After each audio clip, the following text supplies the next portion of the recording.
இருந்தாலும் தேவனுடைய வார்த்தைக்கு நேராக நம்முடைய கவனத்தை நாம் திருப்புவோம். கர்த்தருடைய ஆவியானவர் இந்த நாளில் நம்மோடு கூட பேசுவார் என்று சொல்லி நான் நிச்சயமாக அறிந்திருக்கிறேன். கடந்த நாட்களிலே நான் ஜெபித்து கொண்டிருந்த பொழுது, சிறு பிள்ளைகள் நீங்க போகலாம்.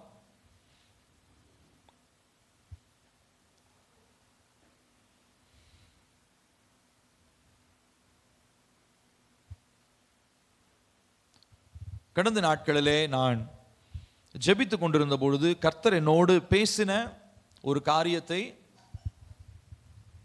நான் வாசிக்கிறேன். நான் எழுதி வச்சிருக்கிறேன், ஆகையினாலே நான் வாசிக்கிறேன். ரொம்ப தெளிவாக கவனிங்க. தேவன் என்னிடம் சொன்னார், என் அருகில் நீ வா, உன் அருகில் நான் வருகிறேன். திறக்கப்பட்டிருக்கிறதான கதவிற்குள்ளாக நீ நுழையும்படியாக உன்னை அழைக்கிறேன். என்னுடைய பிரசன்னத்திற்குள்ளாக நீ வரும்படியாய், உன்னை வரவேற்கும்படியாய் நான் காத்து கொண்டிருக்கிறேன். நீயும் நானும் ஒன்றாய் இணைந்திருக்கும்படியாய், நீ என்னிலும் நான் உன்னிலும் நிலைத்திருக்கும்படியாய் இப்பொழுதே நீ வருவாயா? இது கனவல்ல, இது நிஜம். தேவன் அருகில் இருக்கிறவன் இன்னும் அருகில் வரட்டும். நெருக்கத்தில் இருக்கிறவன் இன்னும் நெருக்கத்திற்குள்ளாக வரட்டும். அவரை இதுவரை கண்டிராத அளவிற்கு, அவரை இதுவரை அனுபவித்திராத அளவுக்கு அவர் தன்னை வெளிப்படுத்த சித்தமுள்ளவராயிருக்கிறார். உன்னை நான் அருகில் அழைக்கிறேன், என் பக்கத்தில் நீ வா. நீயும் நானும் இணைந்து அநேக காரியங்களை செய்ய போகிறோம். நீ இன்னும் முழுமையான என்னுடைய இன்பங்களை நீ அனுபவிக்கவில்லை. நீ இன்னும் முழுமையான சந்தோஷத்தை நீ அனுபவிக்கவில்லை. ஆகையினாலே நீ என் அருகில் வா. ஏனென்று சொன்னால், என்னுடைய பிரசன்னத்தில் நிறைவான சந்தோஷமும், என்னுடைய வலது கரத்திலே இன்பங்களும் உண்டு. உன்னில் நான் பிரியப்படுகிறேன். ஆகையினாலே என்னுடைய நன்மையில் நீ நிரப்பப்படுவாய். என்னோடு வா, அருகில் வா, என் பக்கத்தில் உட்காரு, எனக்காக காத்திரு. சில நேரங்களிலே நீ ஜெபிக்கும் பொழுது என்னை உணராமல் இருப்பதை போல நீ இருக்கலாம். ஆனால் உன்னுடைய மாம்சம் என்கிறதான அந்த திரையை நீ அகற்றிவிட்டு ஆவிக்குரிய நிலையிலேயே என்னை நீ தேடும் பொழுது, மாம்சம் என்கிற எதிரியையும், உன்னை சுற்றி வருகிற கெர்ச்சிக்கிற சிங்கம் போல இருக்கிற சத்ருவையும், உலகத்தின் தாக்கங்களையும் மேற்கொண்டு ஆவிக்குள்ளாக நீ உள் நுழைவதற்கு இந்த நாட்களை பிரத்யேகமாக உனக்காக நான் ஏற்படுத்தி இருக்கிறேன். உனக்காக நான் காத்து கொண்டும் இருக்கிறேன். இதனால்தான் என்னுடைய அன்பு வெளிப்படும். சிலுவையில் என்னுடைய அன்பை வெளிப்படுத்தினது மாத்திரமல்ல, நீ என்னோடு உறவு கொள்ளும் பொழுது வருகிறதான அந்த அன்பை நீ உணருவாய். என் அருகில் வா, நான் உன் அருகில் வருகிறேன். இதை கர்த்தர் என்னோடு கூட பேசினார். நான் கொஞ்சம் எல்லாருக்கும் புரிகிற மாதிரி கொஞ்சம் தூய தமிழில் நான் எழுதி வச்சிருக்கிறேன். சரி, நல்லா கவனிக்கணும். கர்த்தர் இந்த நாட்களிலே நம்ம எல்லாருடைய ஒரு விசேஷமான ஒரு நெருக்கமான ஒரு உறவு கொள்ளும்படியாக ஆசைப்படுகிறார். ஒருவேளை நீங்க யோசிக்கலாம், எனக்கு ஏசப்பாவை தெரியும், ஏசப்பா பத்தி நான் அறிஞ்சிருக்கிறேன், இத்தனை வருஷமா சர்ச்சுக்கு வரேன், இத்தனை வருஷமா ஜோம் பண்றேன், இத்தனை தடவை நான் பைபிள் படிச்சிருக்கிறேன். இதெல்லாம் உங்களுக்கு இருந்தாலும் நீங்கள் இப்பொழுது தேவனோடு இருக்கிற நெருக்கத்தை அல்ல, இதைவிட இன்னும் பல மடங்கு அதிகமாய் அவரோடு நெருங்கி வரும்படியாக தேவன் விரும்புகிறார்.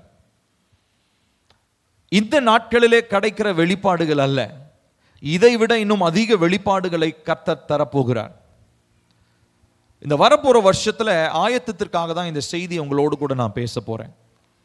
இந்த நாளில் இந்த செய்திக்கு நான் தலைப்பாய் வைத்திருக்கிறது கம் க்ளோசர், அருகினில் வா, என் அருகில் வா.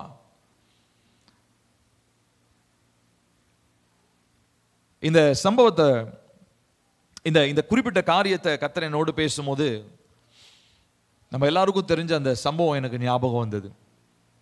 கெட்ட குமாரன் இல்லைங்களா? ஆக்சுவலி அவர் நல்ல குமாரன், அவர் கெட்ட குமாரன் கிடையாது. கெட்ட குமாரன் யாருன்னா வீட்லேயே அவனுக்கு அண்ணனா இருந்தான் பார்த்தீங்களா, அவன் தான் கெட்ட குமாரன். இவர் நல்ல குமாரன்னு சொல்லணும். உலகத்தினுடைய காரியங்களிலே இவர் திசை மாறி போனாலும் தகப்பனுடைய அன்பை நினைத்து அவரிடத்தில் நான் போவேன், அவர் என்னை திரும்ப ஏற்றுக்கொள்வார் என்கிறதான அந்த இருதயத்தோட தகப்பனை நோக்கி அவர் போகிறார். போகும்போது அவர் சொல்றாரு, உங்களுடைய பிள்ளையா அழைக்கப்படுறதுக்கு எனக்கு தகுதி இல்லை, ஒரு வேலைக்காரனா நீ வச்சுக்கோங்க அப்படின்றார். ஆனா தகப்பன் இந்த மகனை அள்ளி அணைத்து கொண்டு முத்தம் கொடுத்து பெரிய விருந்து பண்றாரு. ஆனா கூட இருக்கிற அண்ணன் அவன் கூடவே தான் இருந்தான்.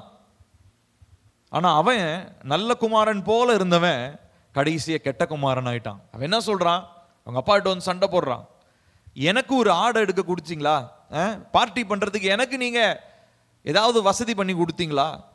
அவன் எங்கேயோ போய் ஊரெல்லாம் சுத்தி காசெல்லாம் ஏமாந்துட்டு வந்திருக்கிறான், அவனுக்கு நீங்க பாராட்டுற அன்பு ஏன் மேல இல்லையே அப்படின்னு ஒன்னு அப்பா சொல்றாரு. எனக்கு இருக்கிறதெல்லாம் உனக்கு தான்டா, நீ என்னுடைய பையன் அப்படின்னா அவன் ஏத்துக்க முடியல அவனால. அப்போ இவ்வளோ நாள் கூடவே இருந்தான், ஆனா தகப்பனுடைய அன்பு அவனுக்கு தெரியல. ஆனா இந்த பையன் இவன் ஊரெல்லாம் சுத்தி திரிஞ்சான், ஆனா திடீர்னு அவனுக்கு என்ன ஞாபகம் வந்தது, தகப்பனுடைய அன்பு அவனுக்கு ஞாபகம் வந்தது, தேவனிடத்துல திரும்பி வந்தான். இன்னைக்கு நிறைய பேர் எப்படி தெரியுமா இருக்கிறோம், அந்த வீட்டில் இருக்கிற பையன் மாதிரி தான். அப்பாவுக்கு பிள்ளையா இருக்கிறோம், அப்பாவுடைய வேலைகள் எல்லாம் செய்கிறோம், ஆனா அந்த அன்பு நம்மை நெருக்க மாட்டேனுது, அந்த அன்பின் உடைய ஏக்கம் நமக்குள்ள இருக்க மாட்டேனுது. அதனால நம்ம என்ன பண்ணிடுறோம் அப்படின்னா, நம்ம தூரம் போனாலும் தூரத்திலிருந்து ஒரு ஓகே நான் ஏசப்பா எனக்கு அப்பா, நான் அவருடைய பிள்ளைன்ற அந்த ஒரு எண்ணத்திலே இருந்துடுறோமே ஒழிய அந்த நெருக்கத்திற்குள்ளாக நாம் வரமாட்டேன்றோம். நான் சொல்றது உங்களுக்கு புரியுதா? இப்போ எங்கள் அப்பா வீட்டில் இருக்காங்கன்னு வச்சுக்கோங்க, எங்கள் அப்பா வீட்டில் இருக்கிறாங்க. இப்போ எங்கள் அப்பா கிட்ட நான் பேசாம நான் பாட்டுக்கு வரேன் போறேன் என் இஷ்டத்துக்கு எல்லாம் செய்யும் பொழுது எங்கள் அப்பாவுக்கு எப்படி இருக்கும் சொல்லுங்களேன்? எங்கள் அப்பா கிட்ட நான் மூஞ்சி கொடுத்து கூட பேசலன்னு வச்சுப்போமே, எந்த காரணமும் இல்லை, சும்மா பேசல, அவருக்கு எப்படி இருக்கும் அவருடைய மனசு? ஆமா, அவன் தப்பு பண்ற, நான் தப்பு பண்றானோ ரைட்டு பண்றானோ அது ரெண்டாவது, ஆனா மகனாய் அவருடைய இருதயம் என்னோடு உறவு கொள்ளும்படி என்ன பண்ணும், ஆசைப்படும், ஏக்கம். அப்போ உலக பிரகாரமான அப்பாவுக்கே இந்த ஏக்கம் இருந்துச்சுன்னா, நம்மள தாயின் கருவில் முன்னமையே தெரிந்து கொண்ட நம்முடைய அப்பா அவர் எந்த அளவுக்கு அவர் ஏக்கம் இல்லைங்களா? கொஞ்சம் யோசிச்சு பாருங்களேன். அப்போ தேவன் நம்ம எல்லாரிடத்திலுமே எதிர்பார்க்கிறது என்ன தெரியுங்களா? இப்போ நீங்க அவரோடு இருக்கிறதான நெருக்கம் பத்தாது, இப்போ நீங்க அவரோடு செலவிடுகிற நேரம் போதல, இன்னும் நீங்க அவரிடத்துல நெருக்கமா வரணும். ஏன்னு சொல்லி சொன்னா, அப்பாவுடைய அன்பினுடைய பரிபூரணத்தை வருகிற நாட்களில் நீங்க உணரணும், அதை அனுபவிக்கணும். இந்த நெருக்கம், அதாவது இந்த உறவுல ஏற்படுகிறதான இந்த நெருக்கத்தின் பரிபூரணம் உங்களுக்கு இந்த வர்ற வருஷத்துல தெரியலனா, வர்ற வருஷத்துல நீங்க எதுவுமே சாதிக்க முடியாது. நான் திரும்ப சொல்றேன், உங்ககிட்ட தேவனோடு இருக்கிற உறவுல நீங்க கிட்டி சேர முடியல அப்படின்னு சொல்லி சொன்னா, வர்ற வருஷத்துல உங்களால எந்த நன்மையும் கர்த்தருடைய கரத்திலிருந்து பெற்றுக்கொள்ள முடியாது.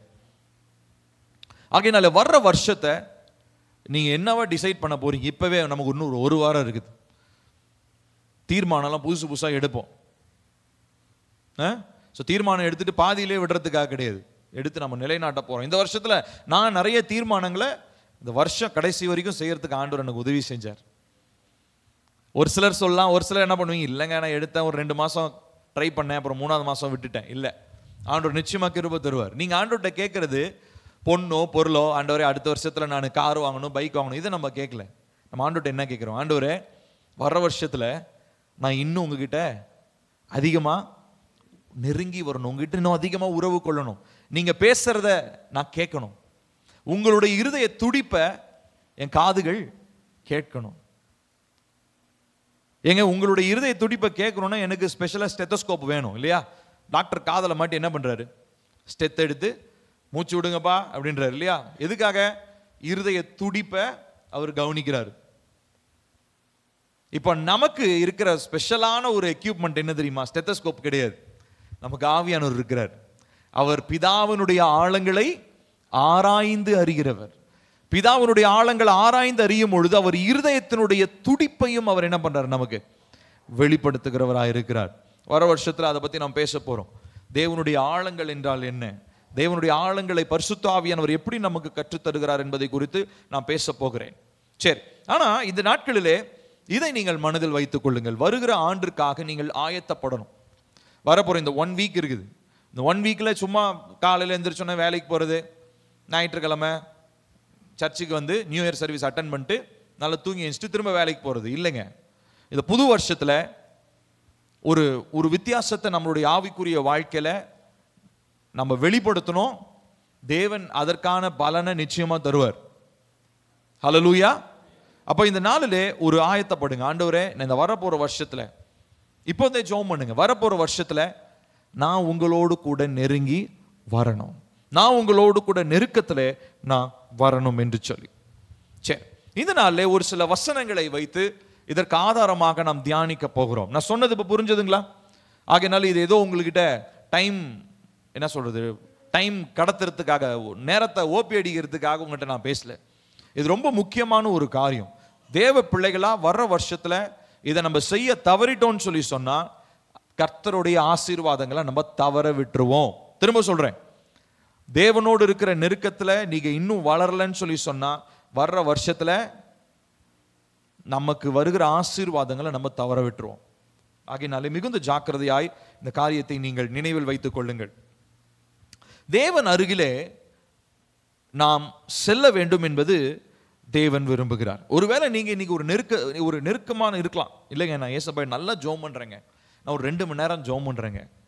2 மணி நேரம் ஜெபம் பண்றவங்களை பார்த்து அரை மணி நேரம் ஜெபம் பண்றவங்க அப்படியே அப்பா 2 மணி நேரம் ஜெபம் பண்றாங்க அப்படின்னு நினைக்க வேண்டிய அவசியம் இல்லை. ஏன்னா தேவனுடைய பார்வையில் 2 மணி நேரம்லாம் ஒரு நேரமே இல்லை. அரை மணி நேரம் ஜெபம் பண்றவனை பார்த்து இந்த 1 நிமிஷம் ஜெபம் பண்ணிட்டு போவாங்க பார்த்தீங்களா, அவங்க ஆசைப்பட்டு அப்பா அரை மணி நேரம் உனக்கு டைம் இருக்குதா? இப்படிதான் நம்ம எல்லாருமே ஒருத்தர் பார்த்து என்ன பண்ணிக்கிறோம்னா, அவ்வளோ நேரம் ஒரு ஜெபம் பண்றாரு, இவ்வளோ நேரம் ஒரு ஜெபம் பண்றாரு. ஆனா தேவனுடைய பார்வையில இவ்வளோ நேரம் அவ்வளோ நேரம்ன்றலாம் கணக்கே இல்லைங்க. இன்ஃபேக்ட் போன சர்வீஸ்ல அப்பா நெகேமியாவை குறித்து பேசினாங்க.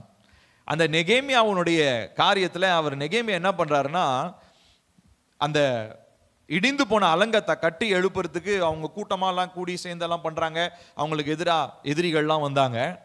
அப்போ அவங்களுடைய ஃபைட், அவங்களுடைய பிரச்சனை ரொம்ப நெருக்கமாக மாறும்போது அரை ஹவர் கணக்கில் அவங்க ஜெபம் பண்ணல. எப்படி தெரியுமா ஜெபம் பண்ணாங்க? இரவும் பகலும் அவர்கள் ஜெபித்தார்கள். டைம் கிடையாது. 1 மணி நேரம் 2 மணி நேரம் டைம் வச்சு ஜெபம் பண்ற ஜெபம் இல்லை. இரவும் பகலும் ஜெபித்தார்கள். நம்ம பைபிள் ஜெபத்தை பத்தி எக்ஸ்க்ளூசிவா 2 வார்த்தையில ஒரு வசனம் இருக்கு, தெரியுமா? என்ன வசனம்? இடைவிடாமல். எப்படிங்க அது சாத்தியம்? ஏன் மூச்சு விடணும், வேலைக்கு போகணும், நம்ம எல்லாம் இப்படிதான் கால்குலேட் பண்றோம். 2 மணி நேரம் 3 மணி நேரத்துக்கே நமக்கு திக்குமுக்காடுது. ஆனா கர்த்தருடைய வார்த்தை சொல்லுது இடைவிடாமல் ஜெபம் பண்ணுங்கள். அப்போ ஜெபம்ன்றது எதை காண்பிக்குது? எதை காண்பிக்குதுன்னா, நாம் அவர் மேல வச்சிருக்கிறதான ஒரு நம்பிக்கை. ஆண்டவரே எனக்கு உங்களை விட்டா வேற யாரும் இல்லப்பான்னு சும்மா வாயினால சொல்றோம் பாத்தீங்களா, அது கிடையாது. ஜெபத்துல அதை நம்ம நிரூபிக்கணும். நம்ம ஜெபிக்கும் போது என்ன பண்றோம்னா, நம்ம ப்ரூவ் பண்றோம். யாருகிட்ட ப்ரூவ் பண்றோம் தெரியுமா? நம்ம மாம்சத்துக்கு ப்ரூவ் பண்றோம். நம்ம சுத்தி நிக்கிற எதிரிக்கு என்னன்னு ப்ரூவ் பண்றோம் தெரியுமா? நான் யாரை சார்ந்திருக்கிறேன்? தேவனை சார்ந்திருக்கிறேன். நான் சூழ்நிலையை பார்க்கல, மனுஷனை பார்க்கல, எனக்கு இருக்கிற பலவீனத்தை பார்க்கல, எனக்கு இருக்கிற பொருளாதார நெருக்கடியை பார்க்கல. ஐ ஆம் லீனிங் ஆன் காட். நான் தேவனின் மேலே சாய்ந்து கொண்டு இருக்கிறேன். I trust God. அதனாலதான் ஜெபம்ன்றது அதுதான். ஜெபம் பண்ணி நான் ஒரு பெரிய அவார்டு வாங்கறதுக்காகவோ கிடையாது. நான் எதற்காக ஜெபிக்கிறேன் தெரியுமா? எல்லா சூழ்நிலையிலும் நான் தேவனை சார்ந்திருக்கிறேன் என்கிறதான ஒரே வெளிப்பாடு ஜெபம் தான். அப்ப இடைவிடாமல் ஜெபிக்கிறது எப்படி? எப்பொழுதும் ஜெபத்திலே தரித்திருக்கிறது எப்படி? அதை குறித்து இந்த நாட்களிலே நாம் பார்க்க போகிறோம். அப்ப இந்த நாளில் நீங்க எவ்விதமா ஜெபிச்சாலும் பரவாயில்ல, நீங்க ஜெபிக்கிறத விட வர்ற வருஷத்துல உங்களுடைய ஜெப நேரம் இன்னும் அதிகமாக வேண்டும். You cannot think that you are closer to God. நீங்க ஆண்டவர் பக்கத்துல வந்துட்டங்க அப்படின்னு உங்களால நீங்களே ஒரு கற்பனை பண்ணிக்காதீங்க. அது பொய். நம்ம யாருமே இன்னும் தேவனிடத்துல வர வேண்டிய நெருக்கமான அளவுக்கு இன்னும் வரல, என்னையும் உட்பட. 5 மணி நேரம் ஒருத்தர் ஜெபம் பண்றாருன்னா அவரையும் உட்பட நம்ம யாருமே தேவன் விரும்புகிற அந்த நெருக்கமான அந்த உறவுக்குள்ள இன்னும் யாரும் வரல. we are all progressing. நம்ம எல்லாருமே அதை நோக்கி போயிட்டு இருக்கிறோம். என்னைக்குமே நான் ஜெபிச்சிட்டேங்க, போதுமான அளவு ஜெபிச்சிட்டேன்னு சொல்ல எந்த மனுஷனாலையும் முடியாது. போதுமான அளவு நான் ஆண்டவரோட டைம் ஸ்பெண்ட் பண்ணிட்டேன், இன்னைக்கு உலகத்தோட போய் டைம் ஸ்பெண்ட் பண்ண போறேன்னு சொல்றதுக்கு எந்த மனுஷனாலும் முடியாது. There is never a time that is enough that you are spending in the time of God. கர்த்தருடைய சமூகத்திலே போதும் இவ்வளவுதான் அப்படின்னு சொல்றதுக்கான நேரம் எதுவுமே இல்லை. ஒருவேளை அந்த திருப்தியில நீங்க வந்துட்டீங்கன்னா you will lose your blessings. உங்கள் ஆசீர்வாதங்களை நீங்கள் இழந்து விடுவீர்கள். அப்போ உங்க வாழ்க்கையில பிரதானமா இருக்க வேண்டியது என்ன தெரியுமா? கர்த்தரோடு இருக்கிறதான உறவிலே நீங்கள் அதிகமான நேரத்தை நீங்கள் செலவழிக்க வேண்டும். உங்கள் இருதயம் இன்னும் வேண்டும் என்கிறதான ஏக்கத்தோடு இருக்க வேண்டியது அவசியமாக இருக்கிறது. யாக்கோபு 4வது அதிகாரம் 8வது வசனம் இவ்விதமாய் சொல்லுகிறது. எடுப்போம். யாக்கோபு 4வது அதிகாரம் 8வது வசனம். சேர்ந்து வாசிப்போம். யாக்கோபு 4:8. தேவனிடத்தில் சேருங்கள், அப்பொழுது அவர் உங்களிடத்தில் சேருவார். போதும், திரும்ப வாசிப்போம். தேவனிடத்தில் சேருங்கள், அப்பொழுது அவர் உங்களிடத்தில் சேருவார். பாருங்க, இந்த ப்ராமிஸ் இது ஒரு வாக்குத்தத்தம். இதுக்கு முன்னாடியே ஒரு கண்டிஷன் இருக்கு. இந்த ப்ராமிஸ் வந்து ஒரு கண்டிஷனல் ப்ராமிஸ். எந்த ஒரு வாக்குத்தத்தமுமே கர்த்தர் நமக்கு கொடுக்குறாருன்னா அள்ளி அப்படி கொடுத்துட மாட்டார். அதுக்கு முன்னாடி ஒரு நிபந்தனை ஒன்று இருக்கும். என்ன நிபந்தனை? முதலாவது, you come closer to me. நீ என் அருகில் வா, என் பக்கத்துல வா, தேவனிடத்தில் சேருங்கள், அப்பொழுது அவர் உங்களிடத்தில் சேருவார். முதலாவது. அடுத்ததாக நாம் அறிந்து கொள்ள வேண்டிய ஒரு காரியம் என்ன அப்படின்னா, பரிசுத்த ஆவியானவர் எந்த அளவிலே நாம் தேவனிடத்தில் சேர வேண்டும்ன்ற அந்த லெவலையும் பரிசுத்த ஆவியானவர் நமக்கு தராருன்னு சொல்லி ஒரு வசனம் சொல்லுது. வாசிப்போம். ரோமர் 12வது அதிகாரம் 3வது வசனம்.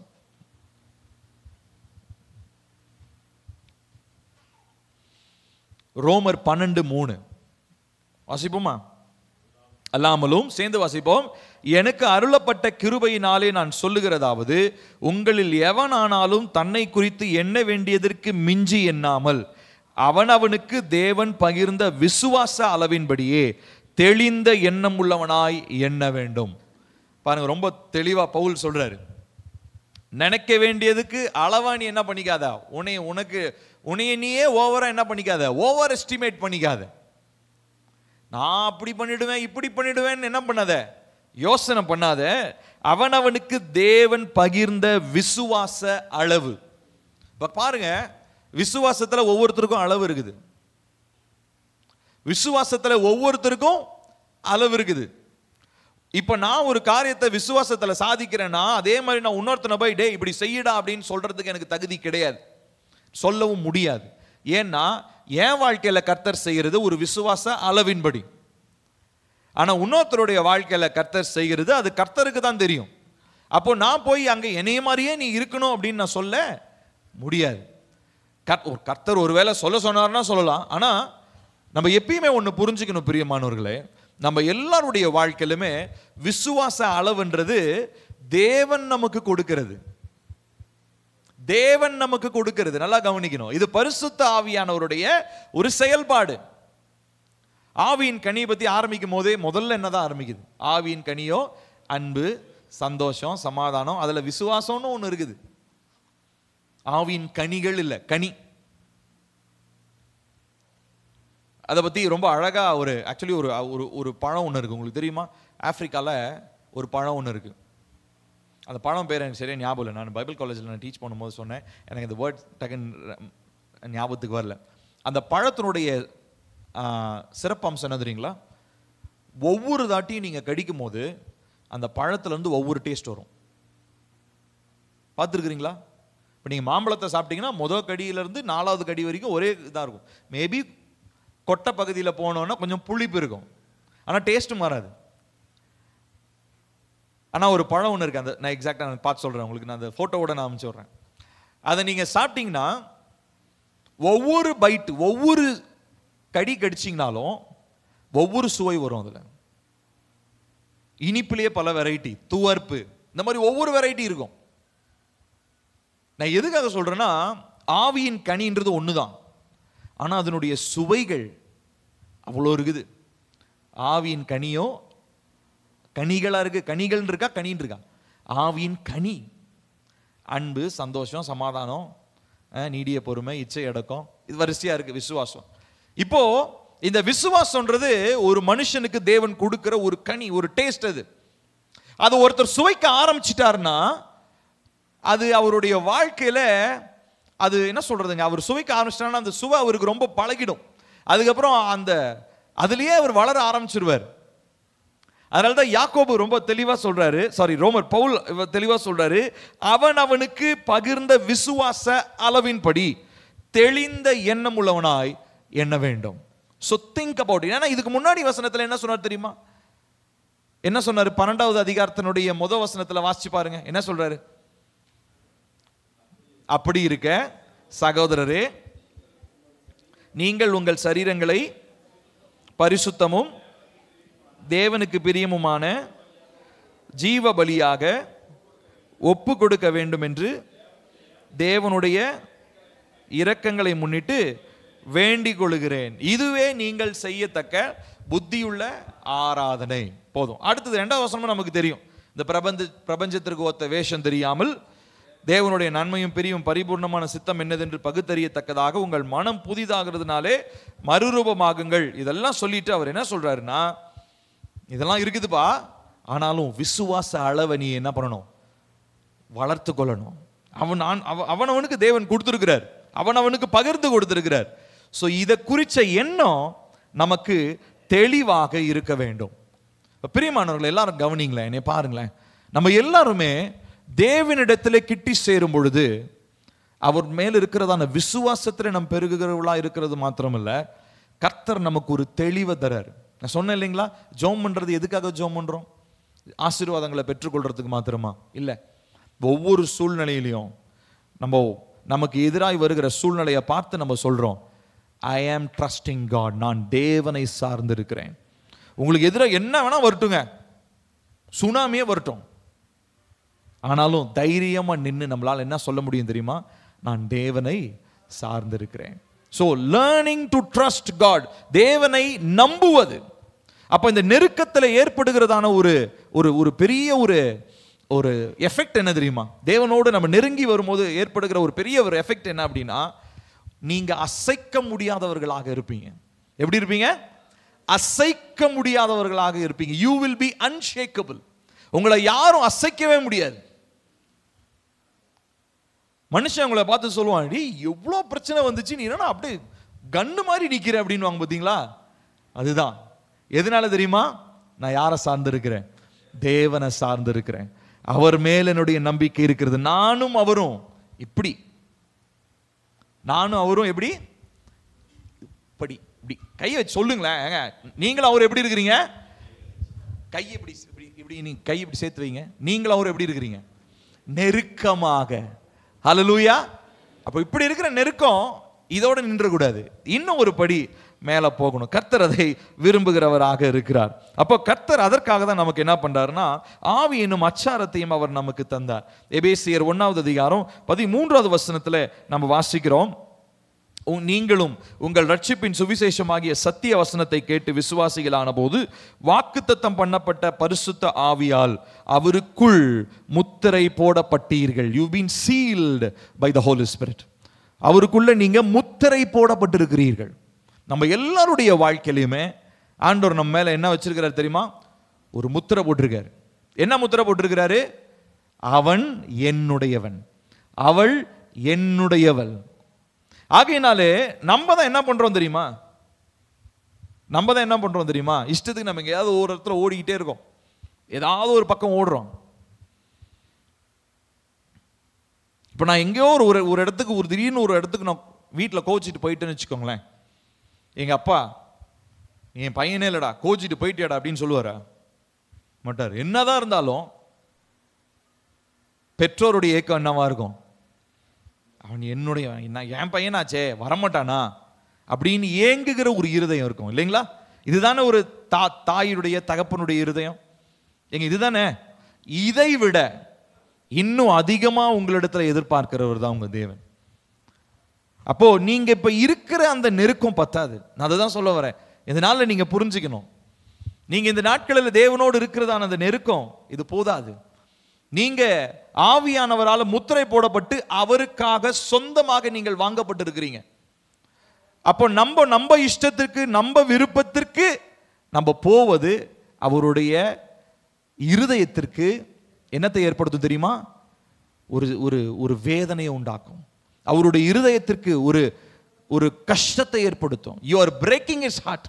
அவருடைய இருதயத்தை நீங்க உடைச்சிருவீங்க. ஆனா ஒவ்வொரு தாட்டியும் அவரோடு நெருங்கும் பொழுது அவருடைய இருதயம் நம்மை கொண்டு நமக்காக சந்தோஷமா இருக்கும்.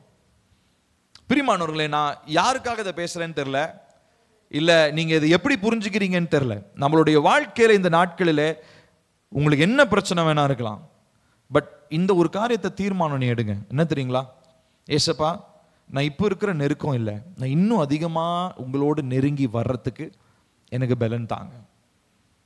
என்ன ஆனாலும் பரவாயில்ல, எனக்கு எதிராக எவ்வளோ சூழ்நிலைகள் வந்தாலும் பரவாயில்ல, நான் உங்க அருகாமையில நான் வரணும், நான் இன்னும் உங்க பக்கத்துல நான் வரணும். ஏன்னு சொல்லி சொன்னா, என நீங்க ஆவியினாலே நீங்க முத்திரை போட்டிருக்கிறீங்க. அவருடைய பங்கு அவர் செஞ்சிட்டார். He has done his part. அவருடைய பங்கு அவர் செஞ்சிட்டார். ஆனா என்னுடைய பங்கு என்ன தெரியுமா? என்னுடைய வேலை என்ன தெரியுமா? நான் அவர் பக்கத்துல வரணும். யாக்கோபுல தானே வாசிக்கிறோம், முதலாவது நீங்க அவரிடத்துல சேருங்க, அப்பொழுது அவர் உங்களிடத்துல சேருவார். நீங்க அவரிடத்துல சேருங்க, அப்பொழுது அவர் உங்களிடத்துல. சோ இது ஒரு கண்டிஷன். இந்த நிபந்தனையை நம்ம செய்யல அப்படின்னு சொல்லி சொன்னா நம்ம என்ன நினைச்சிட்டு இருக்கோம்னா, என்னங்க எவ்வளவுங்க ஜோம் பண்றது, நீ பில்லி நீ சொல்றப்பா, நான் டெய்லிக்கும் 2 மணி நேரம் ஜோம் பண்றேன். ஆண்டவர் சொன்னார் 2 மணி நேரம் போதும்பா, ஜோம் பண்ணிட்ட, ஓவரா ஜோம் பண்ணிட்ட, கொஞ்சம் நிறுத்திட்டு போய் வேலையை பாருன்னு என்னைக்காவது யார்ட்டையா சொல்லியிருக்காரு? எனக்கு தெரிஞ்சு ஜெபிக்கிறவங்க யாரும் அந்த மாதிரி சத்தத்தை கேட்டதே கிடையாது. என்ன சத்தம்? போதும்பா ஜெபம் நிறுத்திக்கோ, மிச்சத்தை நாளைக்கு பார்த்துக்கலாம் என்னைக்காவது ஏசப்பா சொல்லியிருக்காரா? ஏன்னா ஒரு நாளும் தேவனுடைய ஆவியானவர் அப்படி சொல்ல மாட்டார். அப்படி சொல்ற சத்தம் கேட்டுச்சுன்னா அது கண்டிப்பா ஆவியானவர் இல்லை, அது வேற ஏதோ சத்தம். அப்ப நீங்க கேட்கலாம், பில்லி அப்ப என்னுடைய வாழ்க்கையில என்னதான் இருக்குது, what is going to happen, என்ன நடக்க போகுது, இல்ல எப்படி நான் இதை சமாளிக்க போறேன்? சிம்பிளா ஒன்று சொல்றேன், அவர் பக்கத்துல இன்னும் வாங்க, அவரை இன்னும் அதிகமா தேடுங்க, இன்னும் அதிகமா ஜெபம் பண்ணுங்க. இதை தவிர்த்து வேற என்ன சொல்றதுங்க, வேற ஸ்லோகன் எதுவுமே இல்லை. தாரக மந்திரம் அதுதான். என்ன தெரியுமா? அருகில் வா, கம் க்ளோசர். அவர் பக்கத்துல வாங்க. அவரிடத்துல நீங்க இப்போ செலவழிக்கிற நேரம் பத்தாது. யோசிச்சு பாருங்க, அதுவே சும்மா 4 தடவை போனை பார்ப்போம், அதுக்குள்ள 4000 பேர் போன் பண்ணுவான். நம்ம எப்ப ஜெபம் பண்றோம்னு பார்த்து தான் அப்பதான் எவனாவது ஒருத்தன் போன் அடிப்பான். கவனிச்சிருக்கிறீங்களா? உண்மை அதுதான். யாராவது ஒருத்தர் கூப்பிடுவாங்க, அப்பதான் எனக்குலாம் என்ன தெரியுங்களா, போன்லாம் வராது. சம்டைம்ஸ் நான் செய்யாம விட்ட ஒரு மறந்து போன ஒரு வேலை அப்பதான் ஞாபகம் வரும். அட சைத்தானே, எப்படி வந்து என்ன நீ தசை திருப்பர் அப்படின்னு யோசிப்பேன் நான். என்னைக்காவது ஒரு 2 நாளைக்கு முன்னாடி நான் ஒரு விஷயம் செய்யணும்னு நினைச்சு மறந்துருப்பேன் பார்த்தீங்களா? உடனே அப்போ நான் என்ன பண்ணுவேன், டக்குன்னு நினைச்சு அந்த வேலையை செய்யறது. இப்போ பாருங்க, அது ரொம்ப முக்கியமான வேலையா தான் இருக்கும். ஆனா எதுல இருந்து என்னை திசை திருப்புது? அந்த எண்ணம் ஜெபத்திலிருந்து, நான் அவரோடு நெருங்கி வருகிற அந்த நேரத்துல இருந்து என்ன திசை திருப்புது. ஏங்க நான் ஒன்று சொல்லட்டுங்களா? நான் அனுபவிச்ச ஒன்று சொல்றேன் பாருங்களேன். உங்களுடைய வாழ்க்கையில நான் இப்போ ரீசெண்டா ஒரு 3-4 இயர்ஸா நான் அனுபவிச்ச ஒரு காரியம் என்ன தெரியுங்களா? the more you love God, ஏசப்பாவை நீங்க எந்த அளவுக்கு அதிகமா நேசிக்க பழகுறீங்களோ அந்த அளவுக்கு உங்களுடைய ஜெப நேரம் ரொம்ப ஸ்வீட்டா, ரொம்ப இன்பமா இருக்கும். இல்லைன்னா ஜெப நேரத்தை நம்ம வருத்தி உட்காரணும், கஷ்டப்படுத்தி உட்கார வைக்கணும். ஆனா அவருடைய நேசத்துல நீங்க ஜெபத்தை செஞ்சு பாருங்களேன், நமக்கு டைம் போறதே தெரியாது. டைம் போறதே தெரியாது. சில நேரங்களில் நான் இரவு நேரங்களில் நான் ஜெபிப்பது உண்டு. முதல்ல எப்படி யோசிப்பேன்னா, ஐயோ நைட்டு தூக்கம் போயிடுமே, காலையில் அப்புறம் பொழப்பு நமக்கு என்ன ஆகிறது, காலையில் வேலை செய்ய முடியாது. ஆனால் சில நேரத்தில் இரவு நேரங்களில் தேவன் எழுப்புவார், இரவு நேரங்களில் ஜெபிப்பது உண்டு. இப்போ பாருங்க, நான் ஏன் சொல்ல வரேன் அப்படின்னா, நம்ம எல்லாருடைய வாழ்க்கையிலுமே நீங்க இப்போ இருக்கிறீங்க போதும்னு நினைக்கிற இந்த எண்ணம் இருக்கு பார்த்தீங்களா, இது தேவன் கொடுக்கறது இல்லை, இது பிசாசு கொடுக்கறது. இது உங்களுக்குள்ளே இருக்கிற அந்த மாம்சத்திலிருந்து உண்டாகிற சுய நீதி. என்ன நீதி தெரியுமா? இவ்வளோ ஜோம் பண்ணிட்டோம், நம்ம எவ்வளோ பெரிய ஆள் தெரியுமா, டெய்லிக்கு 2 மணி நேரம் ஜோம் பண்ணுறேன், என்னைய மாதிரி எங்கள் வீட்டில் யாருமே ஜோம் பண்ணல தெரியுமா உங்களுக்கு, அப்படிலாம் எண்ணம் வருது பார்த்தீங்களா? அது எல்லாமே பிசாசு கொடுக்கறது. அதை வெளியே துரத்துங்க முதல்ல அந்த எண்ணத்தை. உங்கள் மனசை பார்த்து நீங்கள் சொல்லணும், மனசே நான் இன்னும் ஏசப்பா கிட்ட நெருங்கி வர வேண்டிய அளவுக்கு நான் இன்னும் நெருக்கமாக வரல, நான் இன்னும் ஒரு பக்கத்தில் போகணும், நான் இன்னும் ஒரு பக்கத்தில் போகணும், நான் இன்னும் அவரிடத்துல நான் நெருங்கி வரணும். ஏனென்று சொன்னால் அவர் தன்னுடைய பங்கை செஞ்சு அவருடைய அன்பை வெளிப்படுத்திட்டார், இன்னும் வெளிப்படுத்திட்டே தான் இருக்கிறார். ஆனா அவருடைய அன்பிற்கு நீங்க என்ன செஞ்சீங்க? அவர் அருகில வர்றதுக்கு நீங்க என்ன என்ன என்ன காரியத்தை விட்டு கொடுத்தீங்க? உங்களை என்னங்க விட்டு கொடுக்க சொல்றாரு ஆண்டவர்? சொல்லுங்க பார்க்கலாம், உங்களை என்ன விட்டு கொடுக்க சொல்றாரு? அதெல்லாம் வித்துட்டு வாடா என் பின்னாடி, எப்படியா சொன்னார் உங்ககிட்ட? சீமோன் பேதுரு மாதிரி தேவன் நம்மளை கூப்பிட்டாரா? படகு உன் பொழப்பெல்லாம் விட்டுட்டு என் பின்னாடி வா, பரதேசியா சுத்தி திரி, இப்படியா கூப்பிட்டார் ஆண்டவர் உங்களை? ஆண்டவர் உங்களுக்கு எல்லா காரியங்களையும் கொடுத்துருக்கிறாரு. ஆனா அவர் சொல்ற காரியம் என்ன? நீ என்ன செய்யறியோ அதில் இன்னும் என் பக்கத்தில் நெருக்கமா வா. ஸோ முதலாவது இந்த அழைப்பு. ரெண்டாவதா முக்கியமானது என்ன அப்படின்னா, அந்த அழைப்புக்கு தேவையான ஒரு தகுதி. அந்த அழைப்புக்கு தேவையான ஒரு தகுதி என்ன தகுதி தெரியுங்களா? இந்த அழைப்பு, இந்த பிரத்யேகமான இந்த அழைப்புனா ஆண்டவர் நம்மளை எல்லாரையும் தேவ பிள்ளைகளா அழைச்சிருக்கிறார், அது வேற. ஆனா அவர் பக்கத்துல அவர் இருதய துடிப்பை கேட்கணும்னா அதுக்கு ஒரு தகுதி வேணும். அது என்ன தகுதி தெரியுமா? பரிசுத்தம். சொல்லுங்க என்னதுங்க? 3 காரியம் இருக்குதுங்க எல்லா மனுஷனுக்கும்: அழைப்பு, அபிஷேகம், வரங்கள். திரும்ப சொல்றேன், நான் ஏற்கனவே சொல்லியிருக்கேன், மனுஷனுக்கு 3 காரியம் இருக்கு: அழைப்பு, அபிஷேகம், வரங்கள். திரும்ப சொல்லுங்க, மனுஷனுக்கு என்னென்ன இருக்குது? அழைப்பு, அபிஷேகம், வரம். ஆனா இதெல்லாம் பார்த்து பிசாசு பயப்பட மாட்டான், தெரியுமா உங்களுக்கு? இதெல்லாம் பார்த்து பிசாசு பயப்பட மாட்டான். ஐயோ ஒரு பயங்கர அபிஷேகமான மனுஷன். யாரை பார்த்து தெரியுமா பிசாசு பயப்படுவான்? பரிசுத்தம் உள்ள மனுஷனை பார்த்து தான் பிசாசு பயப்படுவான். ஏன்னா அவனுக்கு தெரியும் அவனுடைய எந்த காரியமும் அந்த மனுஷன்கிட்ட இல்ல. ஏசப்பா அழகா சொன்னார், இந்த உலகத்தின் அதிபதி வருகிறான், என்னிடத்தில் அவனுக்கு ஒன்றுமில்லை. he cannot touch me. அவன் என்னை தொட முடியாது. ஏன்னா என்னிடத்துல பாவமான, அதாவது பரிசுத்தத்தை கெடுக்கத்தக்கதான எந்த காரியமும் என்னிடத்துல இல்ல. அவர் ஜீசஸ்ங்க ஒரு சொல்லிட்டு போயிட்டாருங்க அப்படிலாம் சொல்ல முடியாது. நியாய தீர்ப்பு நாளில் போய் பிதாவுனுடைய சிங்காசனத்து முன்னாடி நின்றுட்டு ஜீசஸ் செஞ்சாரு, அவர் பெரிய ஆளு, நான்லாம் இப்படி இதெல்லாம் வேலைக்கு ஆகுங்களா அப்படின்னா இது வேலைக்கு ஆகாது, போய் கிளம்பி போயிடுங்க பார். பிசாசுக்காகவும் அவனுடைய தூதர்களுக்காகவும் ஏற்படுத்தின நரகம் அங்க எரிந்து கொண்டிருக்கிறது, கிளம்பி போயின்றாரு. இப்போ நீங்க ஒரு சாக்கு போக்கு சொல்றீங்க பாத்தீங்களா, ஜபம் செய்ய முடியாததுக்கு. இந்த சாக்கு போக்க எப்ப தெரியுங்களா நீ யோசிச்சு பார்க்கணும்? நியாய தீர்ப்பு நாள்ல நின்று இந்த சாக்கு போக்க நான் ஆண்டவர் சமூகத்துல சொல்ல முடியுமான்னு யோசிச்சு பாருங்க. பலாருன்னு கண்ணத்துல அரைஞ்ச மாதிரி இருக்கும். நான் அப்படிதான் யோசிப்பேன். இந்த சாக்கு போக்க ஆண்டவரே நான் ஜாம் பண்ண முடியலன்னு ஒரு காரணம் சொல்றீங்க பாத்தீங்களா, வேலைக்கு போயிட்டேன், இல்ல அவரு கூப்பிட்டாரு இவரு கூப்பிட்டாருன்னு ஒரு சாக்கு போக்கு சொல்றீங்களா பாத்தீங்களா, இந்த சாக்கு போக்க தேவனுடைய சிங்காசனத்து முன்னாடி நின்று சொல்லுவீங்களா? வாய்ப்பே இல்லை, அங்க பேச்சே வராது, அப்படியே வாயெல்லாம் அடைச்சு போயிடும். என்ன சொல்லுவீங்க? பிரியமானவர்களே, நம்ம யோசிச்சு பாருங்க, நம்மள பிசாசு நிறைய நேரம் இப்படிதான் வஞ்சிக்கிறான். மாம்சத்துல வஞ்சனை, உலகத்தின் வஞ்சனை, பிசாசனுடைய வஞ்சனை, இத்தனை வஞ்சனை நம்மளை என்ன தெரியுங்களா பண்ணுது? அவருடைய அன்பை விட்டு, அவரோடு நாம் செலவிடுகிறதான அந்த நெருக்கமான அந்த உறவை விட்டு நம்மளை பின்னுக்கு இழுக்கிறது தான் இது எல்லாத்தினுடைய இன்டென்ஷனும். அப்போ நம்ம இதை பகுத்தறியல, இதை குறித்து நமக்கு ஒரு யோசனை இல்லை அப்படின்னா சீக்கிரத்தில் நம்ம என்ன ஆயிடும் தெரியுங்களா? நம்ம பரிசுத்தத்தை நம்ம இழந்துருவோம். பரிசுத்தத்தை நீங்க இழந்து அபிஷேகத்தை நீங்க அப்படியே அக்கினியா வெளிப்படுத்தினாலும் வாய்ப்பே இல்லை. பிசாசு உங்களை வந்து தொடுவான். பிசாசு உங்களை அன்டச்சபிள். பிசாசுக்கு அன்டச்சபிளா நீங்க இருக்கணும்னா அவனுடைய எந்த காரியமும் உங்களிடத்துல இருக்க கூடாது. அப்படின்னா என்ன அர்த்தம்? அவர் விரும்புகிற அளவுக்கு எல்லாமே மாற்றப்பட்டிருக்கணும். அது பேர் தான் என்னது? பரிசுத்தம். நான் சொல்றது புரியுதுங்களா? பாவம்னா என்னது? பாவம்னா என்னது? பரிசுத்தம் என்னது? சொல்லுங்களேன், ஒரு எக்ஸ்பிளனேஷன். சிம்பிளா நான் சொல்றேன் பாருங்க. பரிசுத்தம்னா என்னன்னா, தேவன் எதிர்பார்க்கிற அளவின் பேரு பரிசுத்தம். பாவம்னா என்னது? அவர் எதிர்பார்க்கிற அளவை மீட் பண்ணாம ஒரு படிக்கையில் இறங்கிடுறோம் பார்த்தீங்களா, அதுதான் பாவம். புரியுதுங்களா? வெறுப்பு. அவருடைய பரிசுத்தத்தை இல்லைங்க செய்ய முடியலைங்கன்னு சொல்றோம் பார்த்தீங்களா, அதுதான் பாவம். அப்போ எதுக்காக நமக்கு பரிசுத்த ஆவியானவரை கொடுத்துருக்கிறாரு? அவர் வெறும் ஆவியை கொடுத்துருக்கலாம்ல. ஆனா அவர் ஆவியானவர் பேர் என்னது? பரிசுத்த ஆவியானவர். ஏன்னா அவர் உங்களை சகல சத்தியத்திற்குள்ள உங்களை கண்டித்து உணர்த்தி உங்களை வழிநடத்துகிறதான தேவன்.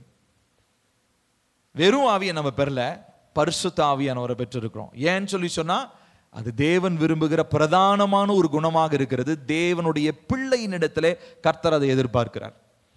அதனாலதான் நீங்க என்ன வேணா நீங்க அபிஷேகம் பெற்றுக்கொள்ளுங்க. நீங்க கையை வச்சா 40 பேர் உழுவலாம்.